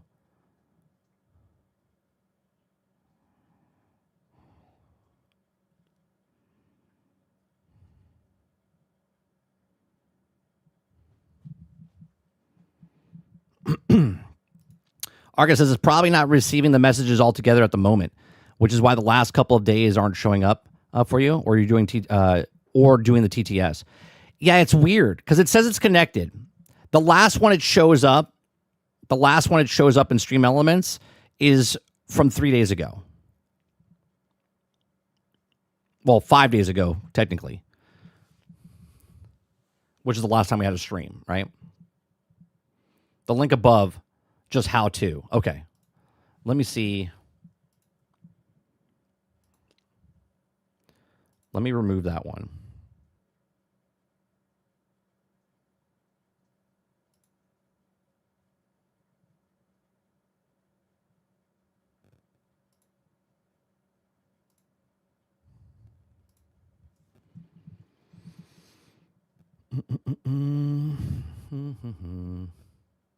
Give me 1 second, chat. I know the chat, the stream has gone from, we're like halting here for a second. I just gotta try to fix this because when people are spending money and they want to hear the voices and it's not working, I got to make sure that works.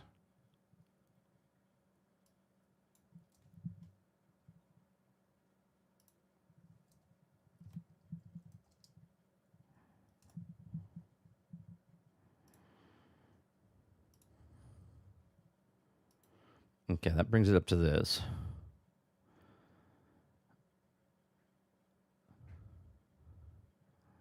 That is a is that a different? That should be the one that's in the description down below, the same as the description down below. So let me see.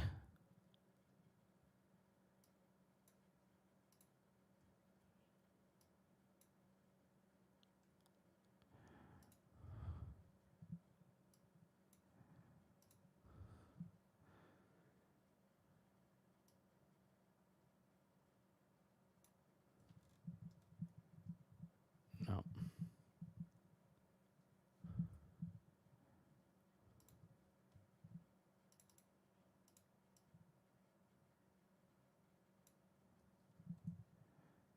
Could be a broken link.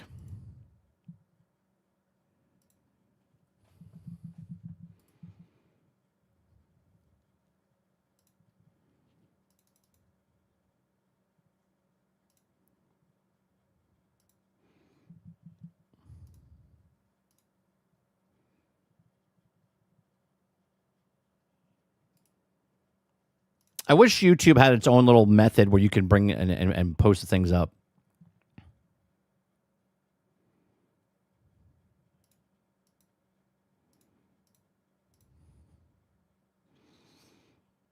All right, so we have the alert box, which is this one. And if I do, can I redo this one? Refresh. No, that didn't do it. All right, well, I guess we'll see if it works. Jesse says the roadmaps are just the same, that there's also needed to be helping the game out, not the launch itself. But why do we need a roadmaps anyway? See, the roadmap, the way I look at it is they're trying to pitch you why you should buy the game, right?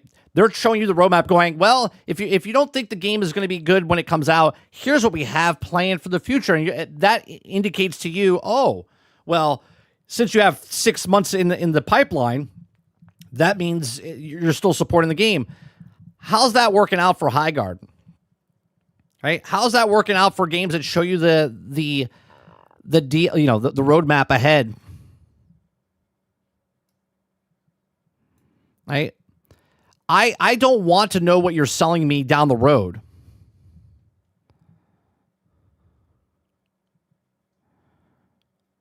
Come on, work.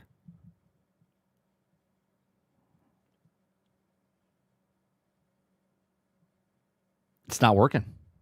God damn it. Eclipse says, is this working? Fart. Narrator, this sounded like a wet one. Thank you very much for the $5. I don't know why it's not working, guys. I'm trying. I'm trying. I don't understand why it's not working. I've resetted everything. I moved it over.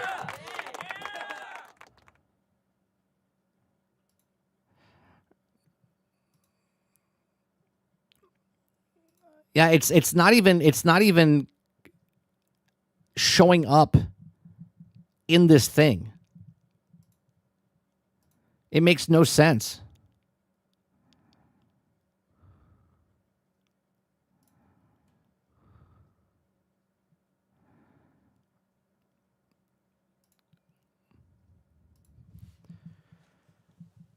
Sarge says roadmaps mean dick. That's what he said. Jesse Max says 30. Go to the desktop, go to settings, playback, and performance preferred language to manage or turn off auto generation audio in TTS. Wait. Okay.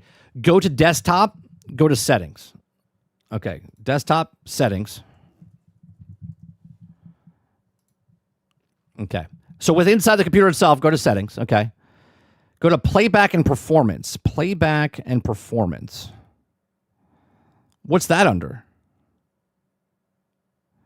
You're saying within the program or inside Windows?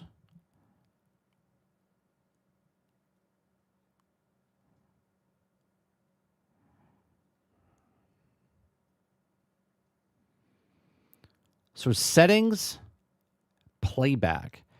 In the sound is what you're asking me to do. Okay, hold on. The sound settings is what you want me to go to. Sound settings, playback. I don't see that.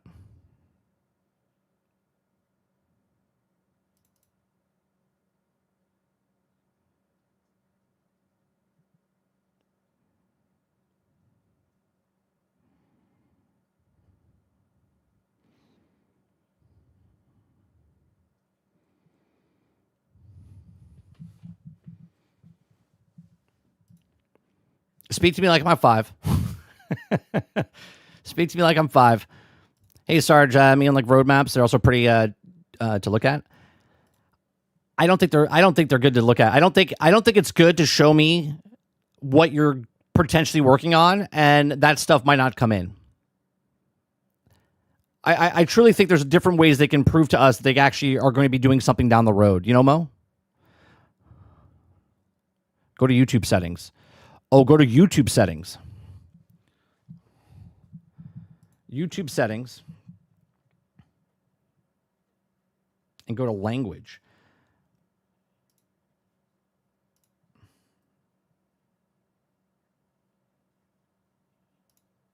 Yeah, but when you say go to YouTube settings, Jesse, the only thing that pops up for me right now is monetization and defaults and overlay and break and like there is no.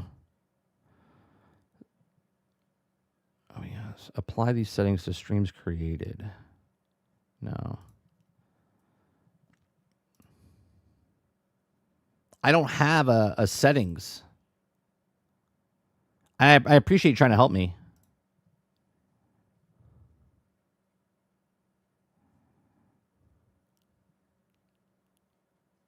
Like, I should be able to replay this, you know?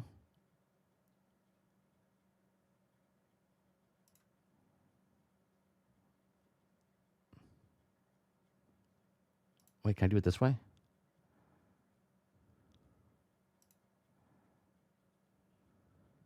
Oh, that's just translation.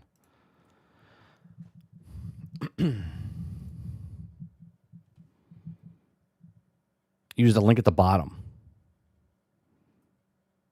And I changed that link to the new link, making sure it was connected.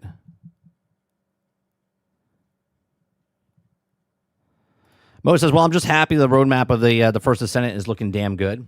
in my opinion. But that's just my bias talking. No, I get that, Mo. I get. Look, there's a lot of people that are happy with the actual with roadmaps. It gets them excited. It gets things excited, right? Even like Helldivers when they show like the map and they're telling you what's coming in.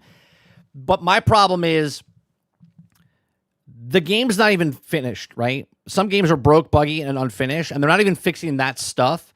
But they're still pushing forward with this content that's coming out. And then the content doesn't come out because whatever reason, if they're still fixing the fixes.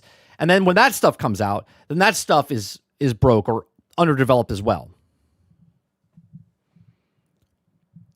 You know, like they don't owe us a roadmap. They don't owe us a roadmap because it's like them working on a game and then telling us what they're working on every day. Like we're part of the process. We're not.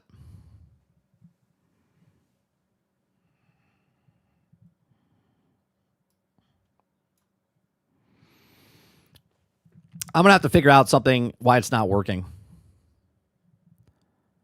Actually, real quick, let me do a test. Let's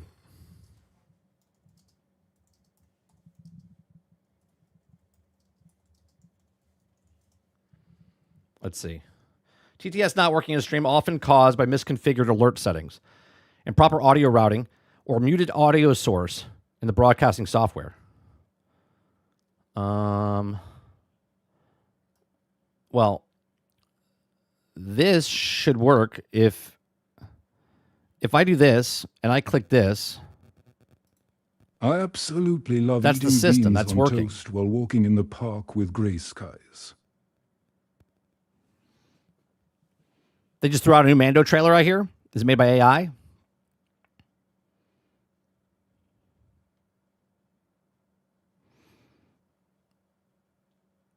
All right, here's another thing I'm going to try here. Hold on, let's see.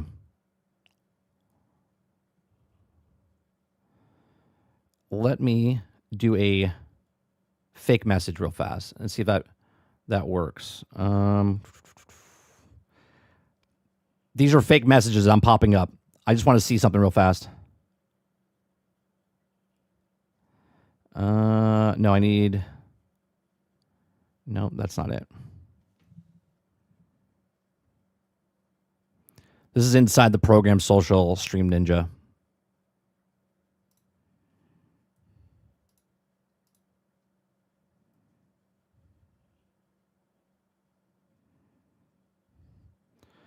Send test TTS message to overlay.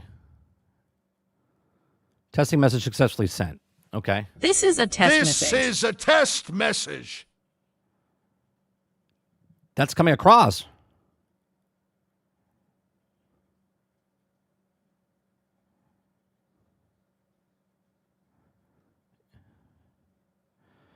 Unpause, unmuted queue, stream elements, alert setting page. Click here. Yeah, there's something off about the thing. It doesn't make sense because it's linked up to the thing. It's connected. When I connect it, you can hear it. It's doing the test through the thing. So it doesn't make sense why it's not coming through. I mean, I can read them, but you're not going to get the sound bites right now. So I apologize for that. It doesn't make any sense why it's not coming through. All right. Let's go to the next thing. We'll move on. We're moving on. I apologize for the silence there. Try to turn off the TTS system and your YouTube is reading everything on your screen. It may be the system talkback for voiceover feature. Just disable it in your phone's accessibility settings. In my phone's accessibility settings. All right. Let's do this one more thing. If I'm going into my YouTube account, I go to settings. I have permission. Am I doing permission? Clips, hype.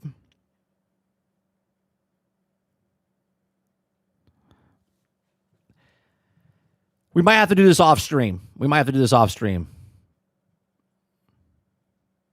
Try to fix this. Talkback or voiceover feature. Disable it in your phone's accessibility settings.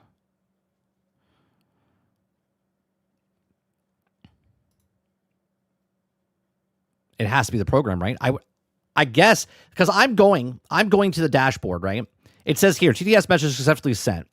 Unpause or unmute a queue in Stream Elements, which I've done. Setting advanced auto settings to OBS.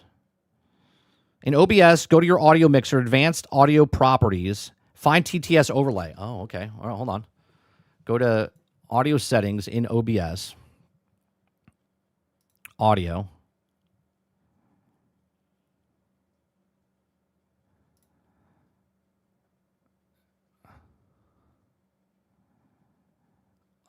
I don't wavelength voice chat TTS. I don't have a TTS there. Go to OBS, audio properties, find the TTS overlay source, and set audio monitoring to monitor and output.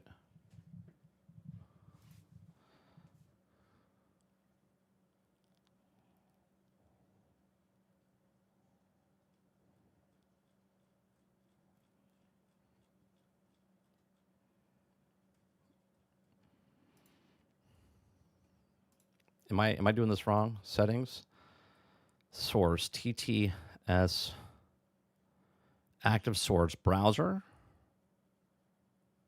off game. It doesn't make sense.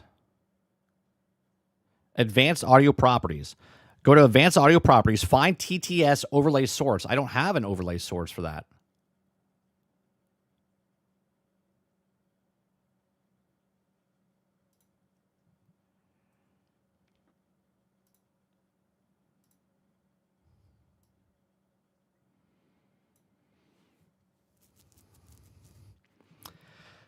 I'm just going to have to figure it out. All right, let's go to the next thing, which is Endymion, right? We're talking about Crimson, or not Crimson Desert. We're talking about Ash of Creation here, right? So Ash of Creation, there's a lot of trouble going on with Ash of Creation, right? Lawsuits galore is going to happen from this. Two people running with money. Never a good sign. So I got to put Endymion's link in the description down below, but let's watch this, see what Endymion has to say. What if I told you the situation surrounding the now dead MMO that was promised to be the next coming of the greatest thing ever, that being Ashes of Creation? Ash of Creation was supposed to be this game that basically did Star Wars Galaxies again from 20 plus years ago. Okay, it was supposed to do what that was doing. And yet it didn't do it. Just got exposed so badly by its own people and investors that the creator and the founder of Ashes of Creation is now heading towards either going to jail or he's going to be running away for the rest of his life pretty much as he tries to escape into the void of the internet due to what's being exposed here today. I'm not kidding when I say that this story is... Maybe that's what I should do. Maybe I should just read the script on stream like that where I'm looking at the stuff. Nuclear levels of bad, and it's no hyperbole. Let's get into it. So in case you forgot, or maybe you just don't know, Ashes of Creation... I have that spawn that he has back there, but just miniature.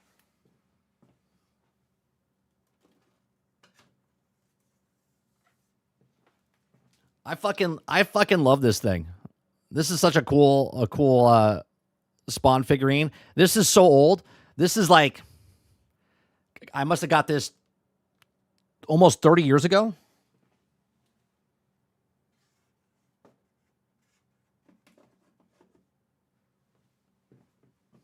Was an MMO that was kickstarted 9 whole years ago and promised to become Chat, you still with me? World of Warcraft pretty much. It was spearheaded by a team that claimed it was full of developers who had plenty of experience in this space. Now, I don't doubt that at all. I think this story, as you'll see, does not shed a negative light on anyone who worked on this game, besides the guy who assembled everyone and promised them the world. The real-life supervillain at the heart of this whole story is Stephen Sheriff. So to catch you up really quickly... We watched Big Fry, was it 2 weeks ago? And he was like, fuck you.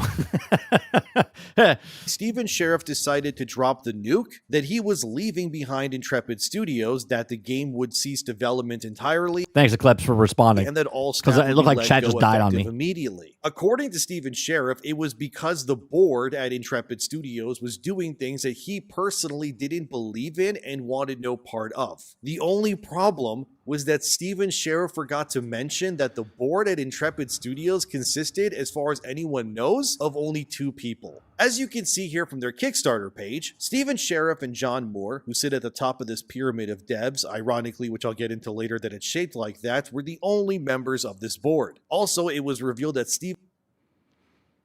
But there was no board. He said there was no board. It was just him. Steven and John are married as well, meaning that this board was... I'm sorry, hold on a second.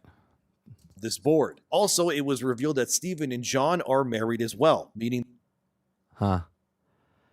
So a married couple, I don't care if they're gay or not, a married couple, one the creative director, and one the chief financial officer. That this board was just 2 people in a marriage that held this whole thing together. So Steven alleges that he was leaving the game and studio and just firing everyone, which conveniently meant, due to contracts, according to what has already been discussed, nobody would be getting paid anything, not even severance or health insurance, due to this entire implosion. As you can see here, The fact, can we just say this for a second? The fact that you're a business owner, you have employees, hundreds of employees working for you, and the entire time that you're working, or they're working for you, you are stealing money. You're stealing money. They're probably getting paid hundreds of thousands of dollars a month as the owners. Instead of paying their... No, they didn't want to pay their employees. They took the money and ran. on their Kickstarter page, Ashes accumulated $3.2 million from almost 20,000 backers. Also, as you can see here too, Intrepid Studios confirms that they would refund everyone their money. Yeah, we talked about this. Refund everybody if it wasn't launched. So what did they do? They're like, man, we ran with all the money. We don't have enough money to make this happen. So what should we do? We should launch it on Steam and then run with the rest of the money. If... Meaning they knew that they were going to fuck over their employees to finish the game, and then they knew they were going to fuck over the people on Steam. Fuck these people.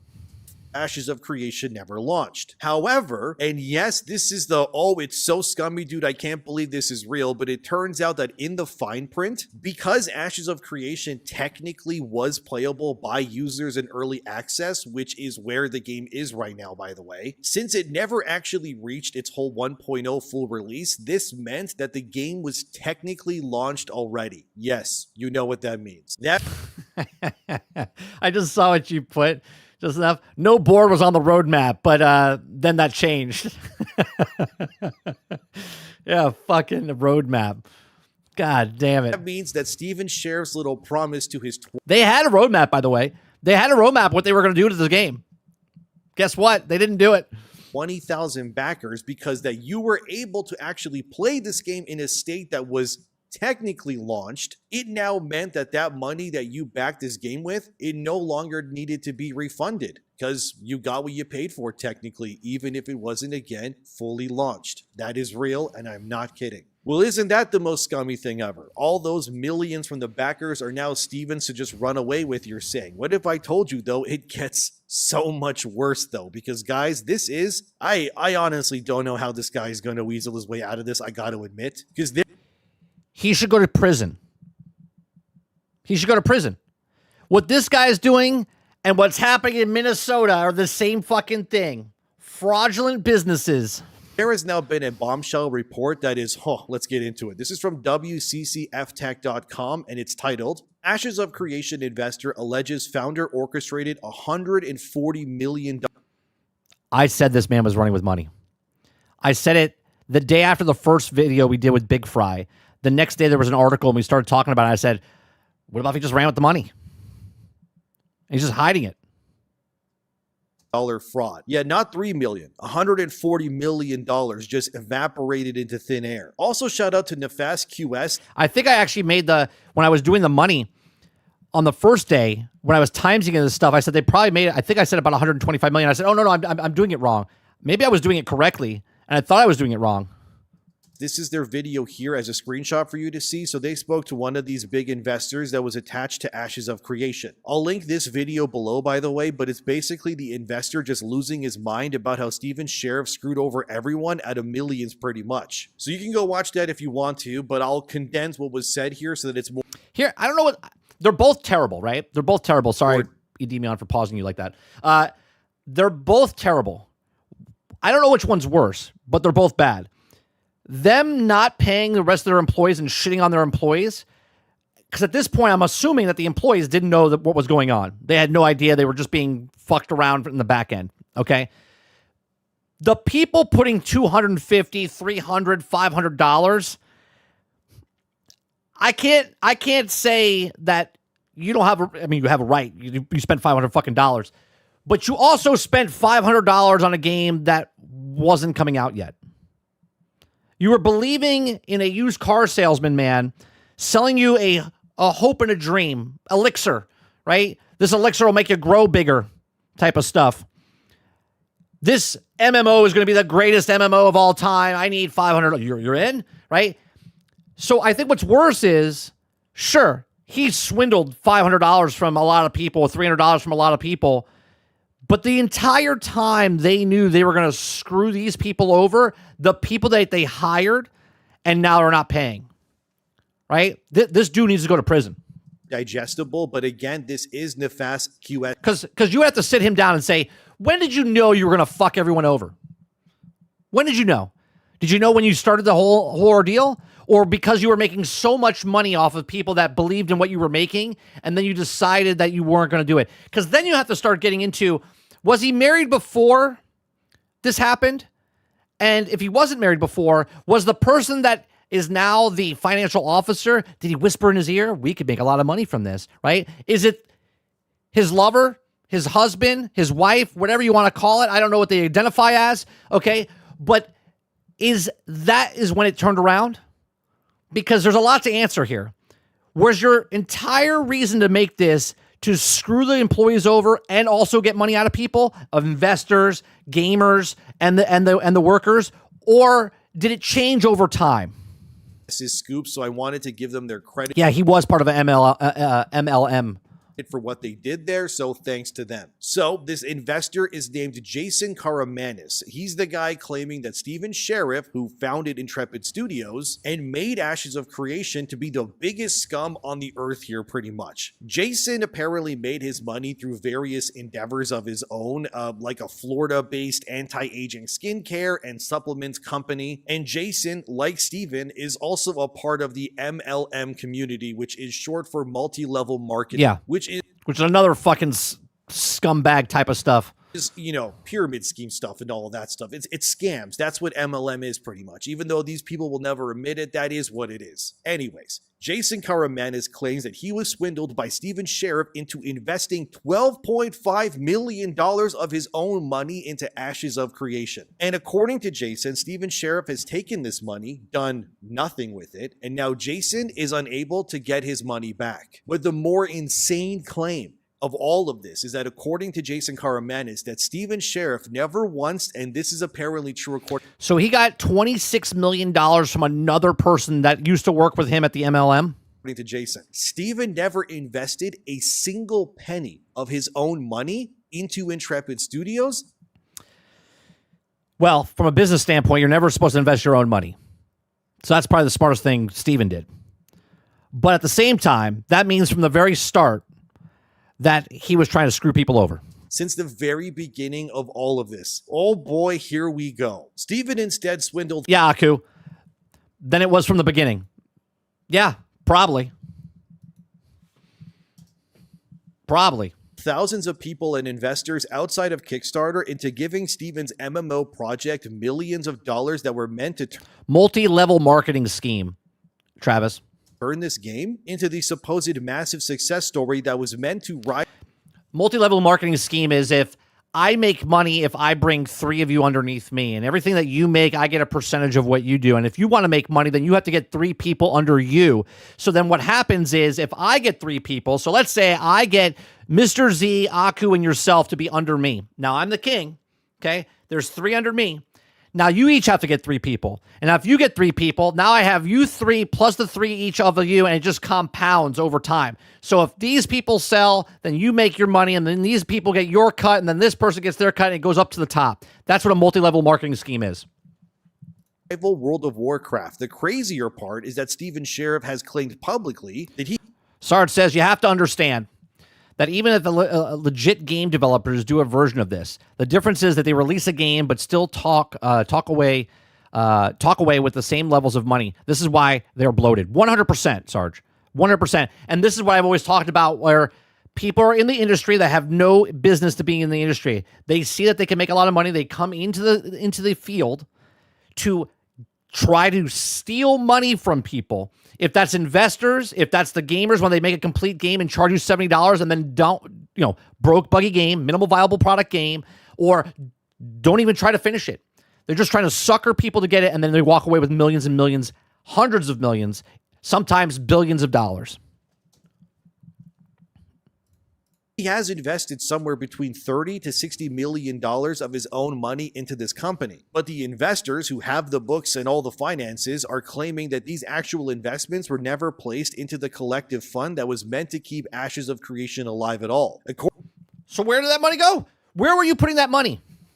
According to Jason, not only did Steven not invest a single penny of his own money into his so-called dream project, but that Steven and his husband... First of all, can I just say, This right here is why I thought Ash of Creations was great, like Star Wars Galaxies, because over time you might come across a little small town, but as they build up, it becomes from a small little tent city, according to Jason, to bigger and bigger, and makes a big city. Not invest a single penny of his own money into his so-called dream project, but that Steven and his husband John Moore, who's the chief operating officer of Intrepid Studios, the only 2 guys on the board of Intrepid to begin with, were also withdrawing somewhere around $500,000 each per year while they worked on... Bro, what are we talking about? People that made Cuphead put their fucking house up for the mortgage on their house, okay, so they can make Cuphead, not taking a goddamn dime, putting everything they have to make that game to put out to become successful. These guys gave themselves $500,000. I think you could live off a lot less than that. Ashes during its 9 years of development. This equates to... Let me rewind here. Begin with, we're also withdrawing somewhere around $500,000 each per year while they worked on Ashes during its 9 years of development. So as a married couple, they're making $1 million, which means they made $9 to $10 million, if not more. This equates to, before taxes, about $4.5 million for Steven, and then $4.5 for his husband as well, which is about, in total, $9 million overall just spent to employ these 2 top dogs at Intrepid who, again, by the way, didn't invest a single dollar into this company, yet made a fortune off of it anyways. The public claims of how much money was invested for Ashes of Creation is allegedly around $109 to $115 million overall based on what I'm reading. That includes the almost $4 million from Kickstarter. Child, this is not with their lifestyle. Which started all of this, by the way. But according to Jason Karamanis, that investor who is going scorched earth, the real number is actually closer to $140 million combined. This also included an investment of $2 million from a family friend of like the people who made the game. I'm assuming Steven Sheriff. But anyway, this guy's name is Tom Alkazin. Apparently that $2 million were the life savings of Tom Alkazin. Bro. There's people that talk a good game. Now, maybe Steven here was a good talker and got people to hand over money. And I would assume he's a good talker because he worked for a MLM. Okay? But you just... Oh, God, I hate this guy even more now. Right? Because not only did he steal money, screwed over all the employees, took the money from all his investors, but then stole $2 million from a life savings...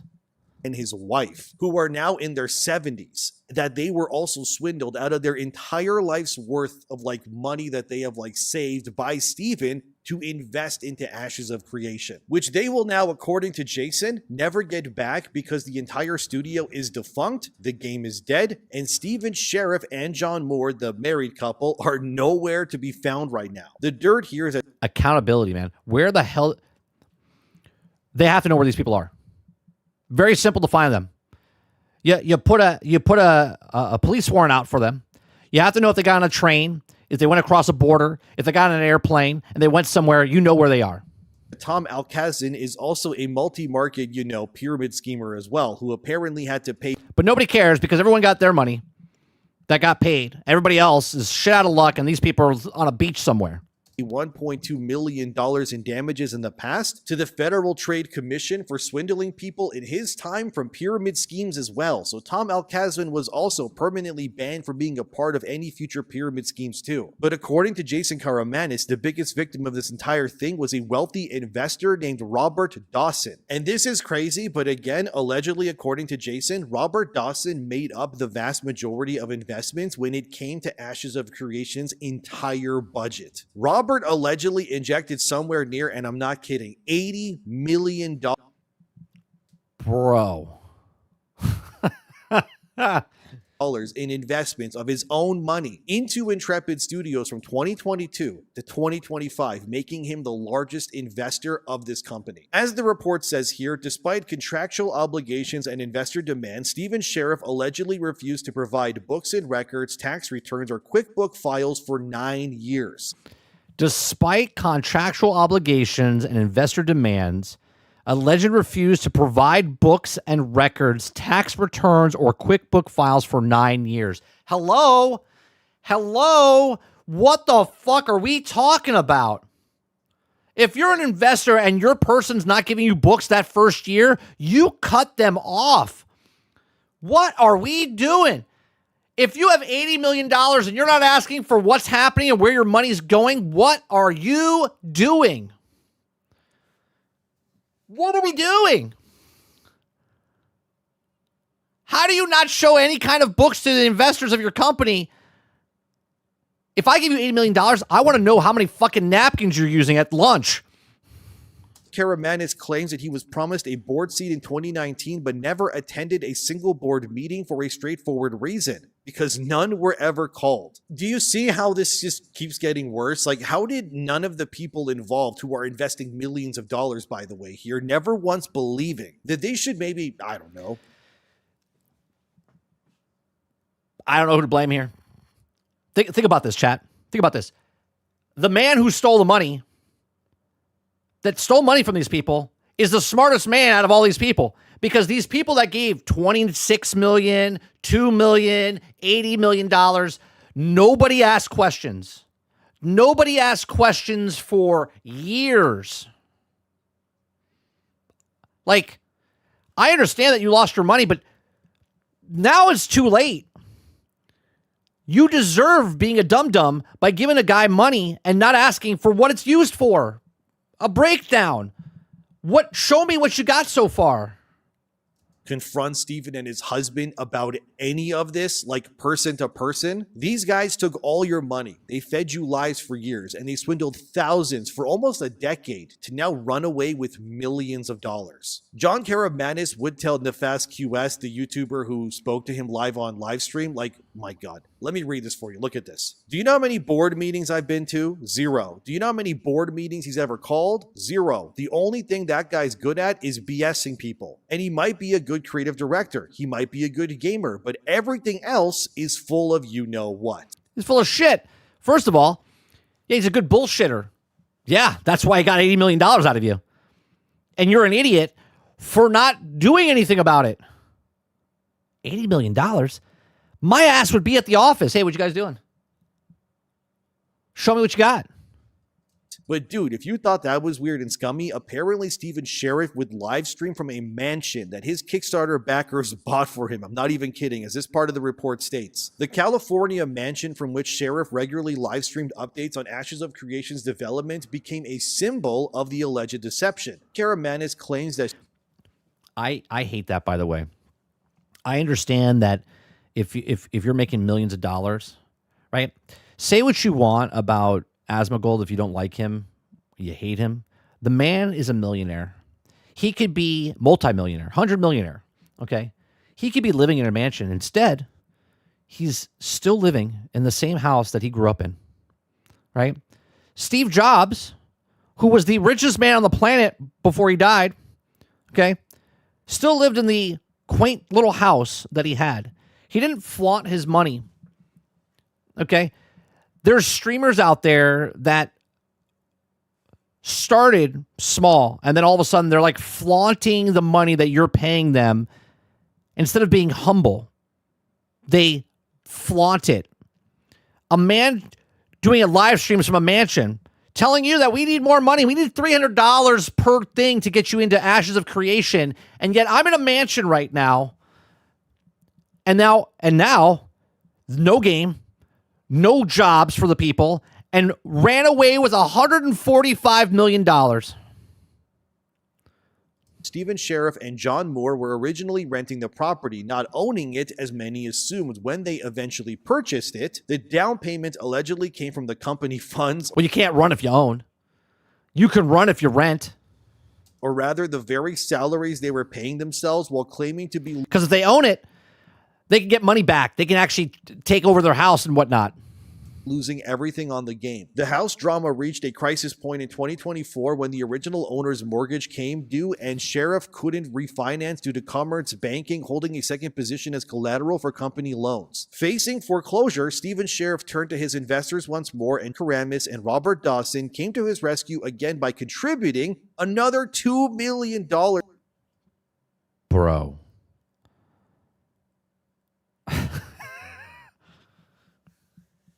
This man is a talker. This man is a talker. To save the house. Dude, how did this guy convince these people to keep giving them millions like this? Like, this guy and his husband, they were siphoning $500,000 twice a year, and they couldn't find the funds to pay for the house they apparently bought with company funds, by the way, that were meant to make the game. And despite having millions of dollars already between them, they ran to their millionaire investors to save them instead. These guys, I mean, Stephen Sheriff and John Moore, they basically worked on this game. They spend none of their own money on. You got to remember, Roic, they didn't know there was a problem until now. Hindsight's 2020. We know what's happening now. We're hearing what's happening. In the moment when someone comes up to you and says, hey, I got this game we're doing. Can I have $2 million? This is what we have. And they're like, oh, that looks pretty good, right? And then when they come over and they're like, hey, you've been really good to us. You've shown us a lot of stuff. He's a good talker. Then he says, hey, you know, we really got to remember now, if they invested $2 million and he can't continue doing what he's doing, he needs a bailout. He talks them into, hey, can I have another $2 million? They're like, yeah, as long as, because now they're investing, because they know that they can make a shit ton of money if the game gets launched.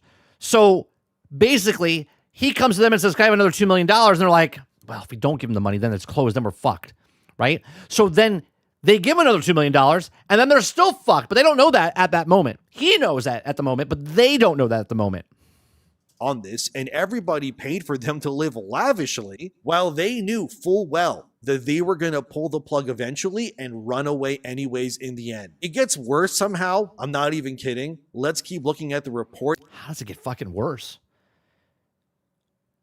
I'm not even an investor in this game, and I want to beat the shit out of this person. It then says this. By 2025, Intrepid Studios was hemorrhaging cash at an alarming rate. The company's monthly operating expenses exceeded $2.5 million. How many employees did they have? Because now we have a data point. How many employees do they have? Ash of Creation, total devs. 2025, 2026, 250 full-time employees. The company monthly operating expenses exceeded $2.5 million. Let's do the math, shall we? Let's do the math. Okay, while revenue from the in-game purchases ranged from $150,000 to $200,000, resulting in monthly loss around $2.3 million. At this burn rate, even Dawson's massive capital infusion couldn't sustain operation, right? So they had 250 employees, $2.5 million every month. While revenue from in-game purchases ranged from $150,000 to $200,000, resulting in a monthly loss of around $2.3 million. At this burn rate, even Robert Dawson's massive capital infusions couldn't sustain the operation indefinitely. How badly was this being managed, guys? Like, they were losing $2.3 million. Just so you guys understand, right? 250 employees, $2.5 million. Okay, they were underpaying their employees, $1 million in investments and they still couldn't pay them. a month, by the way, due to like operating costs. So if you take that and you multiply it for a whole year, right? It means that Ashes of Creation was costing investors about $27.6 million a year before taxes at that point to keep it going, which is absolutely insane. And the fact that they were making this $200,000 a month in microtransactions, which yes, is a lot of money to you and me, but clearly not enough when the CEO and the COO are funneling $500,000 a year for both of them, plus living in a mansion of all things, where they live stream the updates for this game. Like, this was something that was just clearly built on sand from the very beginning. As the report then Jay says you took it away. He rolled a 20. He rolled a 20 on the crit.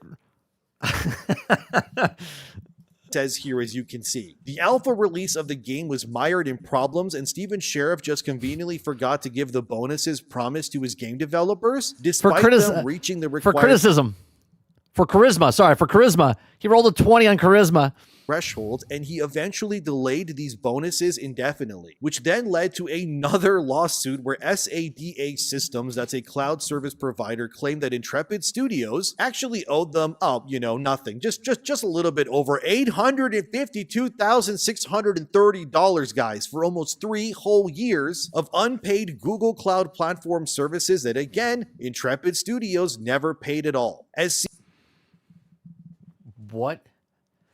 What are we doing?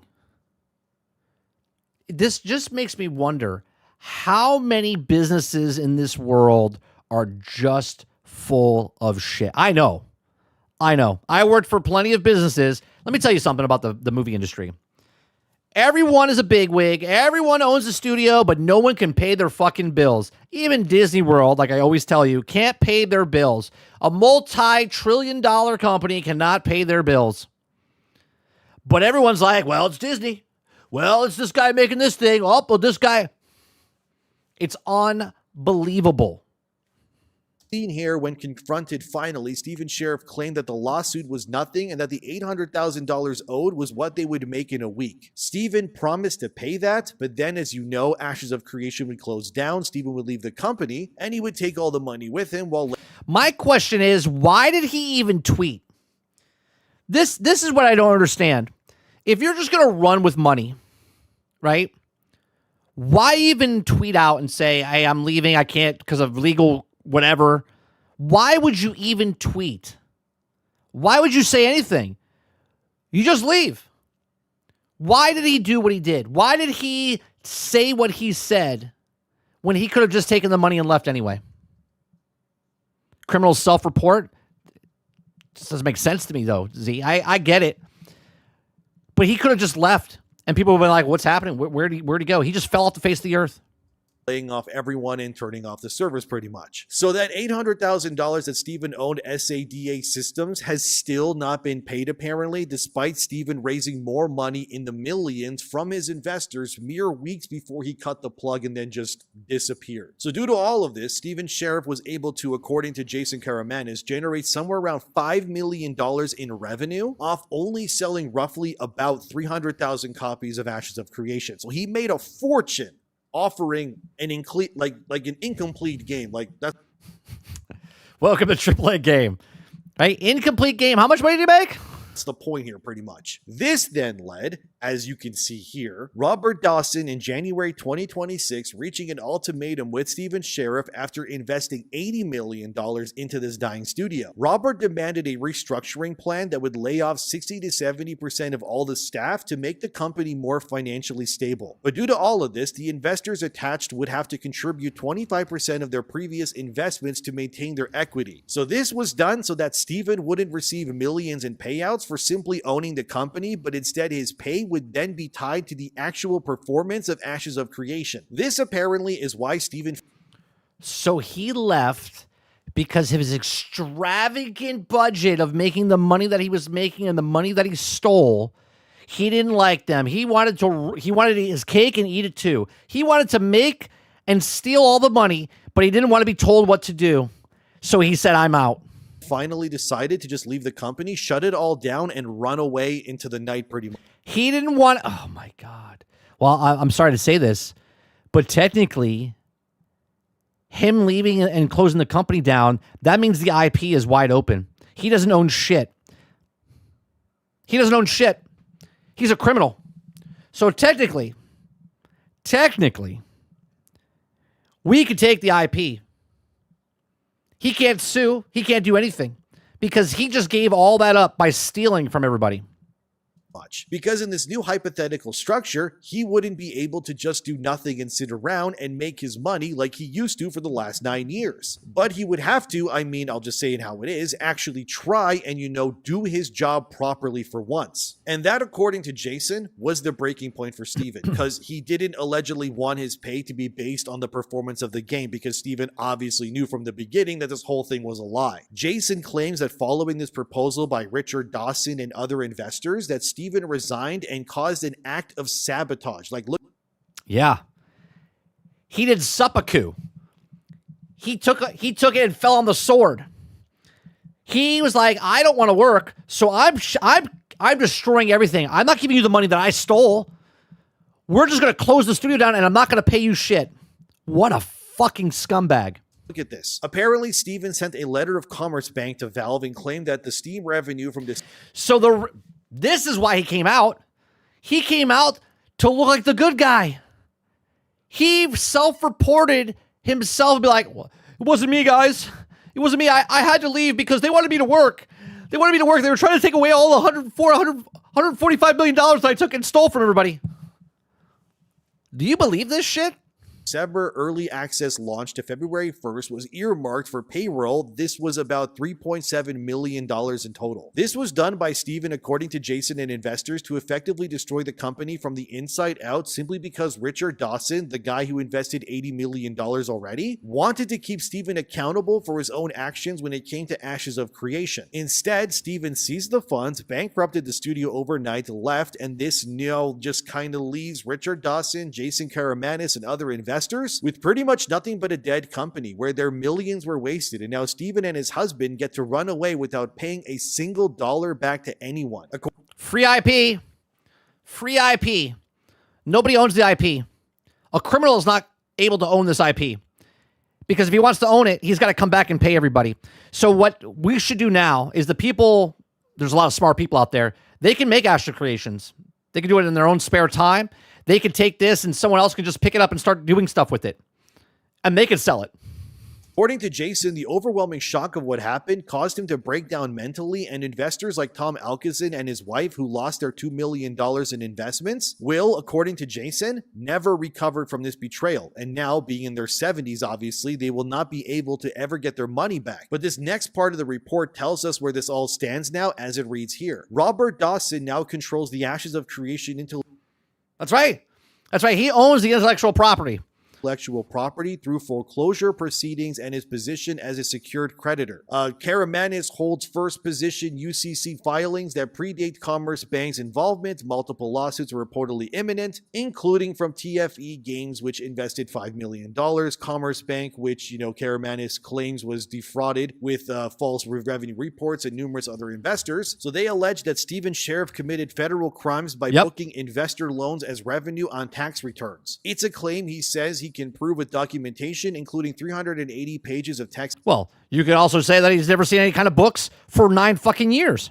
Messages, emails demanding financial records, UCC filings, contracts, QuickBook files showing cash flows, and correspondence with Commerce Bank. He has offered to share these materials with content creators and the community to substantiate his claims, and this is what he said. There's nothing I'm saying that is slanderous or libelous about Steven. He's a pathological nutcase liar, and guess what? You're going to see numerous lawsuits come out against him for fraud, for whatever else. All of this is going to come out in litigation. 100%. Apparently, Robert... Good. Prison. Forget money. You can't get money from this man. He's spending it right now. Prison.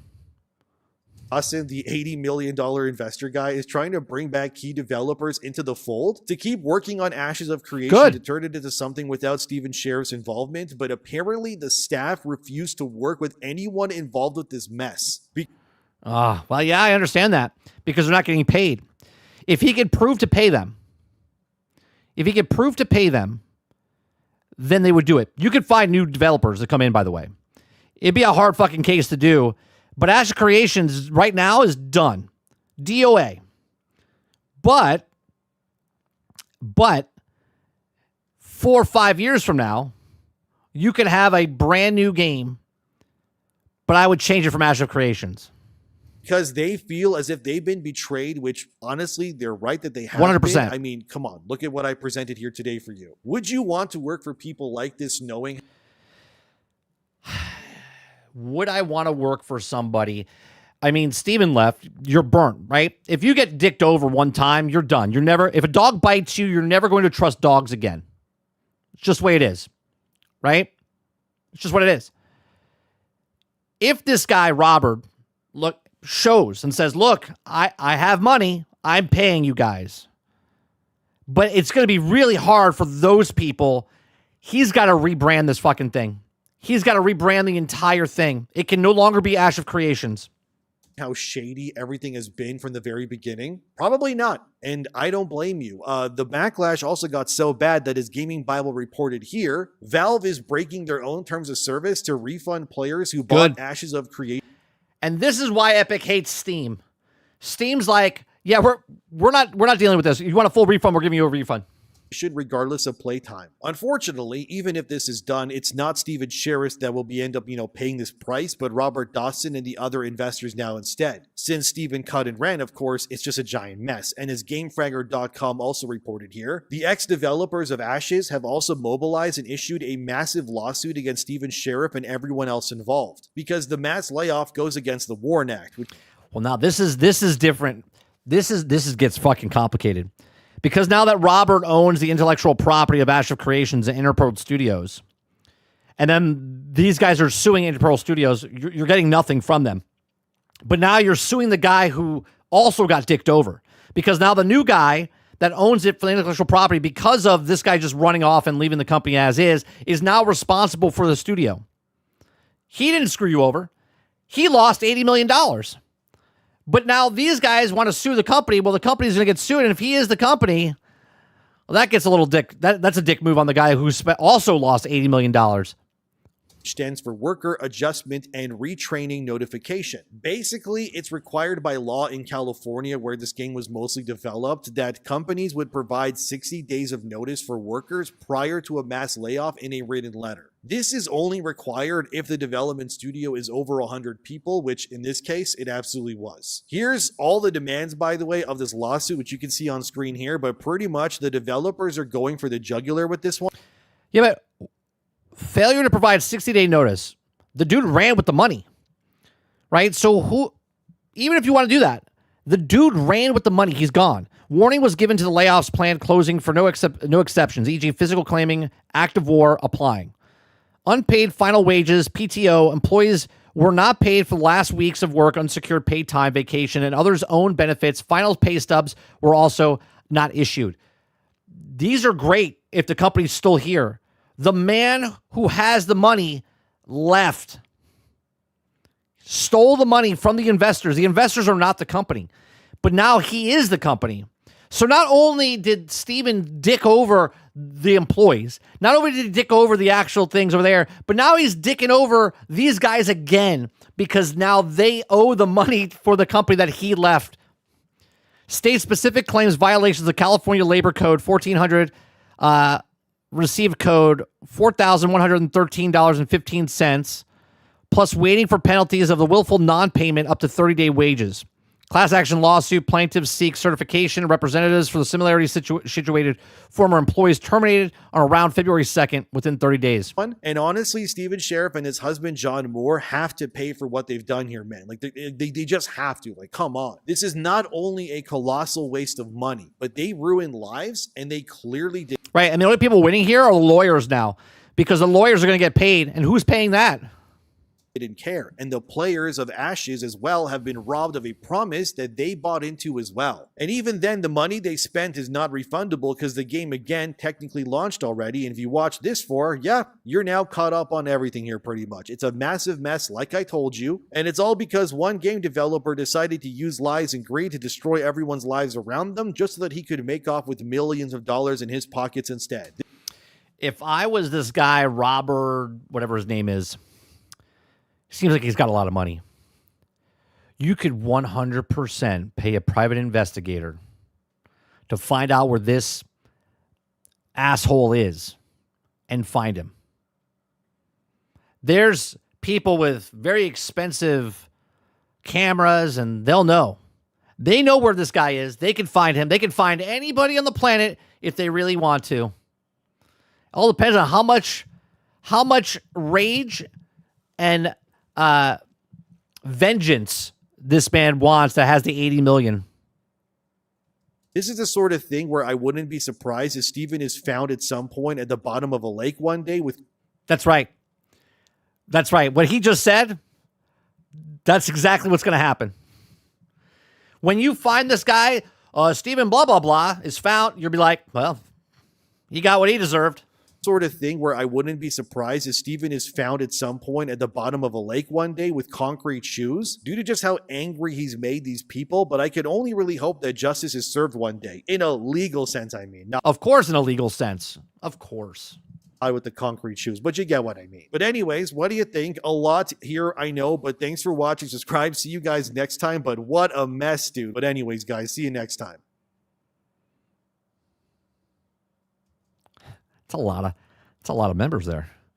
You can't even see. It's moving so fast. My God. Dear Lord. Well, there you go. There's a Demion's video on Ashes of Creation. Like, bro, what are we even talking about?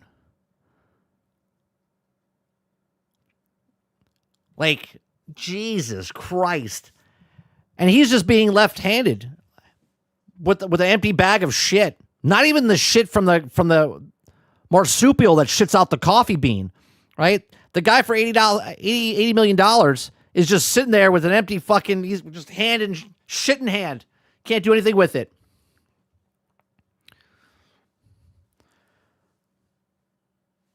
If they could find him, just use all the CTV cameras around the world. Yeah, they could find him. They'll know where he is if they really wanted to find him. For sure. We don't approve of vigilante justice on this channel unless it gets results. Right, Mike? That's right. Yeah. Like, what is happening, man? And do you understand where I come from now? Not to say all game companies are like this, but there's no difference what he just did and someone releasing a broke, buggy, unfinished game. There really isn't, right? The devs got paid for a broke, buggy, unfinished game, right? They made their money from a broke, buggy, unfinished game, and yet we, the gamers, fund them, right? There's no difference. Well, there's $80 million difference. Man gave $80 million, didn't get a product. You give your $60. All of us give millions of dollars to them, and they make absolutely an unfinished product, minimal viable product, and drip feed you the entire way. This is why I say, right? You do what you want with your money, okay? But if you buy day one and that game comes out broke, buggy, unfinished, I don't want to hear from you. I don't want to hear from you that, well, the game was broken, buggy. All you had to do was wait. That's it. All you had to do was wait. You don't have to buy the game day one. You do not have to pre-order. Do not pre-order. Do not buy day one. Do not buy week one. Do not pay full price for a half-ass game. Right? This is me not being like I'm a revolutionary. No, save your money and your time. The game will be there a week from now. The game will be there a month from now, unless you're Concord or Highguard, okay? If the game is good, it will be there. If the game's not good, it will not be there. And you save yourself $60, $70, $80, $100.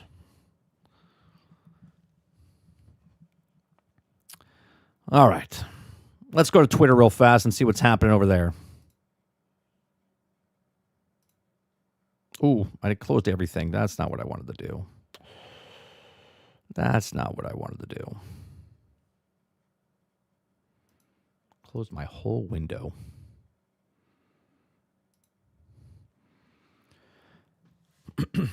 There's not enough consumer protection in this country. The consumer protection is us not buying day one, not pre-ordering, not buying day one, waiting for the product, waiting for the people that are supposed to do their job, the reviewers, the people that actually play the game and tell you if it's good or bad, not the customer. I understand people say, well, why should I buy this thing? The whole chain of command has gone to shit. It's gone to shit. You can't trust people because they're bought and paid for. You can't trust the other people that you think that you can trust because they're also bought and paid for in sandwiches or flights or whatever it is.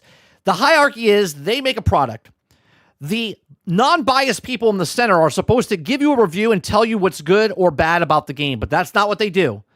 They gaslight you and tell you that you don't like this game because you're sexist, racist, misogynistic, and then the game comes out and it doesn't sell. And if it doesn't sell, you're a racist, okay? Or you're a sexist. And it's like, I just want to play a game. I just want to know if the game is good or bad. I don't care about all the other shit that they all talk about, okay? Is the game good or bad? Is it good? Great. I want to see some reviews. If you're in that market of reviews, right? Again, Nintendo Power used to open up a magazine and read a paragraph. Bases loaded. This is a new baseball game coming out. This is what it is. And then it comes out and you're like, is it good? And then you have to wait a month. And then you would read the next thing. Bases loaded is out. People are giving it 4 out of 5. And you're like, that's a good game. And then you go buy the game. And then you play the game, right? You can play a game. But if you play a game and you don't care if it's good or bad, then I don't give a shit if you get screwed over because you are the problem. You bought the thing and then complain about the thing. See, I'm complaining about the thing and telling you don't buy the thing because it is broken buggy. And because it's broken buggy, they're not going to give you your money back. They run with your money. Battlefield's running with the money. DICE is running with the money. They made the game. They sold you a half-assed product and they're still minimal viable product. Drip-fed coffee, okay? And they're not going to fix it. They'll fix it 18 months from now, when they're working on the next thing. And then they'll hype it up. And they just turn the cycle out, right? We're done with Battlefield 6. There's talks and rumors that Battlefield 7 is in the works. What could they do for Battlefield 7 to be better than Battlefield 6? Will they prevail to be, and will they beat? Just keep circling. Same shit, different day. If you don't buy it day one, it'll get fixed sooner. Look at the Monster Hunter Wilds. How long did it take to get fixed? A year. I wonder why. That's right. 10 million copies sold. When did Cyberpunk get fixed? Did it get fixed day one? Did it get fixed day two? Did it get fixed week one? Did it get fixed week 2? Month 1? Year 1? No, it didn't. Because they made all the money. And they sit back and go, all right, we made all our money. Let's take 10 people and put it on the thing. We'll do a marketing campaign of we've listened, we hear the community, and we'll put a post out there that we understand what you guys are doing. It's mind-boggling.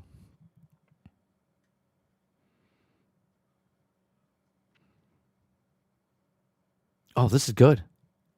Is this true? Is this true? Is this true? High guard, site unavailable. Currently unavailable. Please contact support.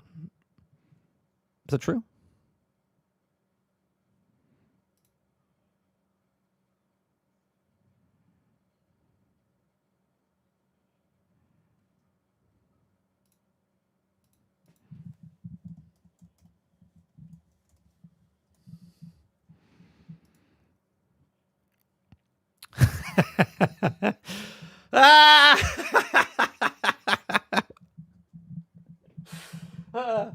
We don't need numbers. We don't need numbers. We're fine. Everything's fine. Everything is fine. Everything's fine, chat.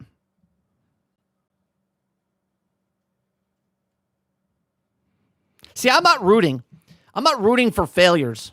What I'm rooting for is when they open their mouth and say stupid things, win stupid prizes. Now, it might be just down because, I don't know, it's an outage somewhere. But the fact of the matter is the game is done. All right. Let's look at the high guard Steam charts this morning.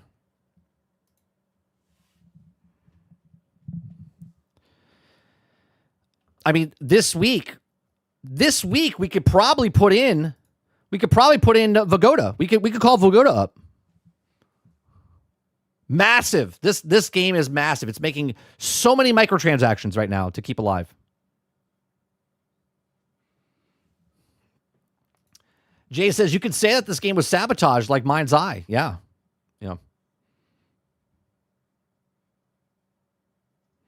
Justin Dove says, is it offline? I played a match 2 hours ago. You're part of this number right here, the 24-hour peak. Well, probably not because you're on console, right?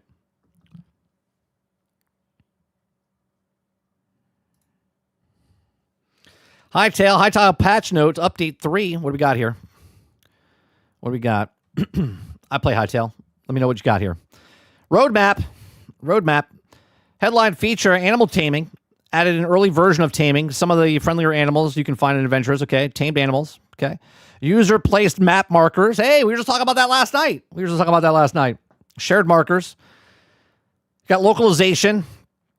Okay. We got avatar preset, edit, save, swap between up to 5 avatar customizations. We got sickles, added sickles capable of harvesting multiple crops. I have a mod, so now I can probably get rid of the mod. Climbing overhaul, update climbing, enabling sidestepping, drop down and rotating around ropes. There you go. That's cool. Fire spread system, goblin flamethrower. Added a new fire spread system, fluid ticker, and goblin flamethrower.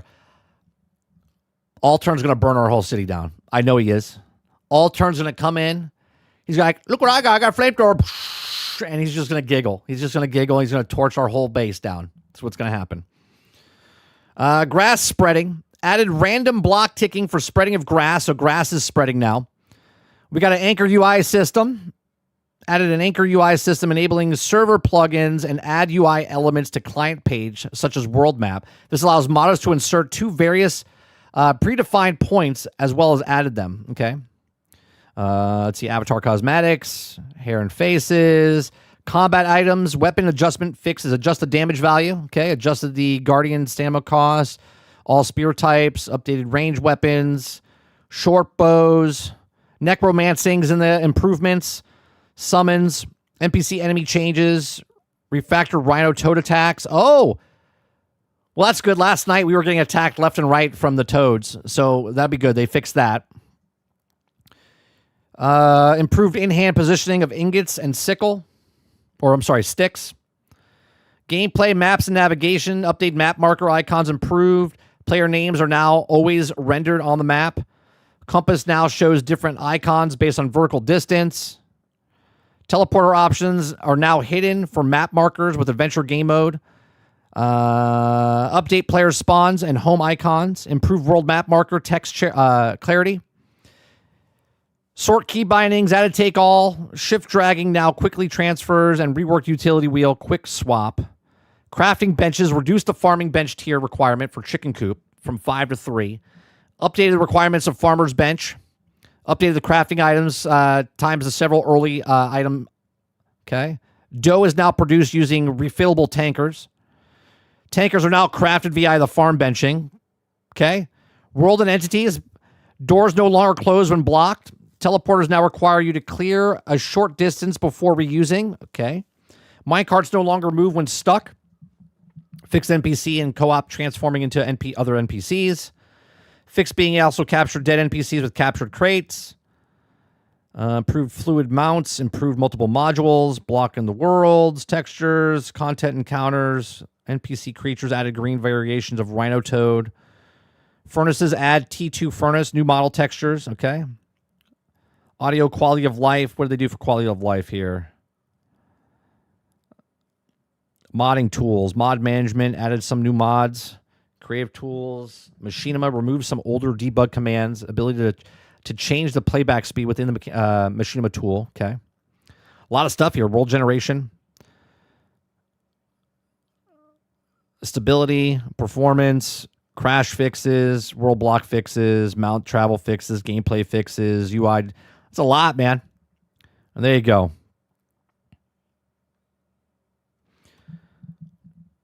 A lot of stuff for Hightail there.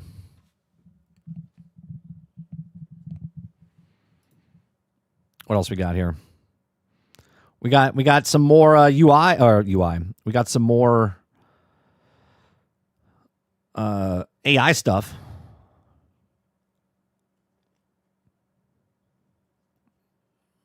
What else do we got? Crimson Desert will have no microtransaction shops. We're going to talk about that.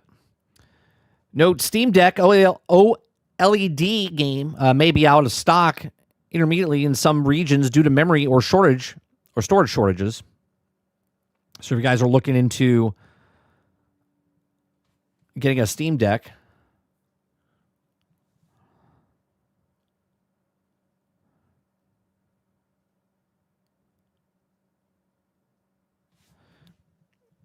a lot of people don't like the new God of War game, the little side scroller. Oh, there's a Mando trailer and grow. Maybe I'll react to that off stream. Maybe not.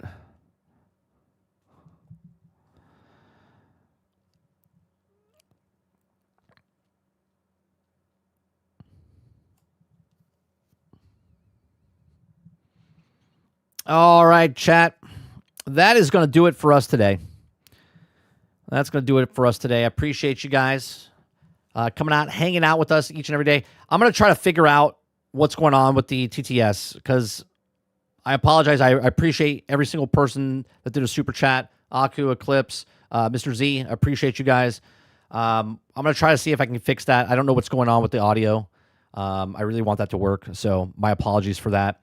We'll be back tonight for some more Hightail over on 30 and Still Gaming. Appreciate it very much. Hit that like button. Hit that subscribe button. If you'd like to go above and beyond that, become a member as little as $5. I do appreciate you very much. If you also want to help us out, you can also listen to our songs that we've created. They are AI created, but written by me.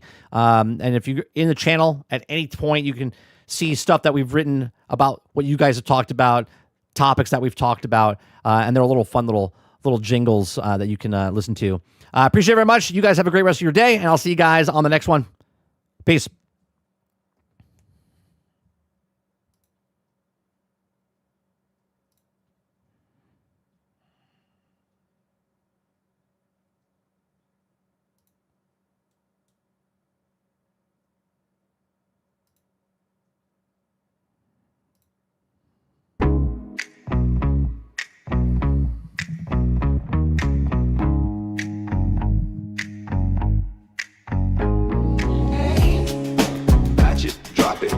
Up there again. Welcome to the world that never ends. Run, escape, open doors in 01. Browse a world where grinding was fun. Halo 2 brought online fight. Xbox Live, friends all night. World of Warcraft ruled the land. Raids and guilds, a global band. Guild Wars said no sub, just buy. Fantasy Star Online reached the sky. These five, Run, escape, Halo 2. Wild Guild Wars, always online, patching through time. Living worlds we buy and grind. Seasons turn, the loot rolls in. Every reset we log back in. From pixel towns to battle scenes where chasing live service dreams.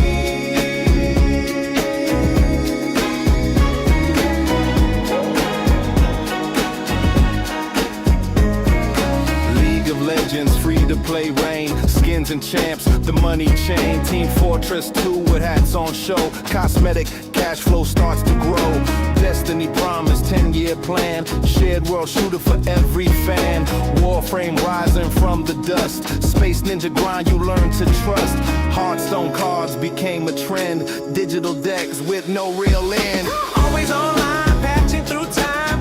Living worlds we buy and grind. Events drop, the hype begins. Every update pulls us in.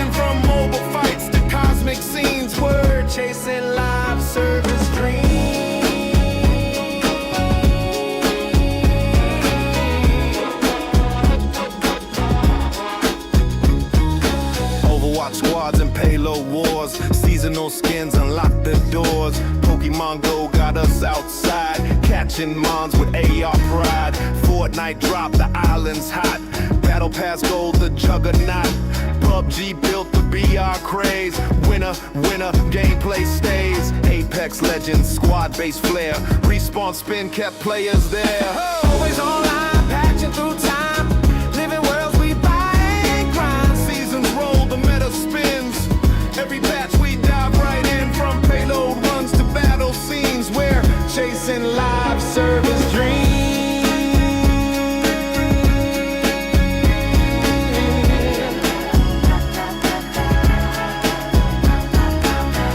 Impact got to rise. Anime worlds beneath the skies. Call of Duty, Warzone fight, dropping in each endless night. Final Fantasy second thrives. MMO King, it still survives. Roblox builds with endless play. User worlds lead the way. Marvel Rivals joins the show. Superhero squads all set to go. Always online, patching through time. Living worlds we buy and grind. From raids to drop, from skins to wins. Every era pulls us in. History told in data streams. We're chasing live service dreams.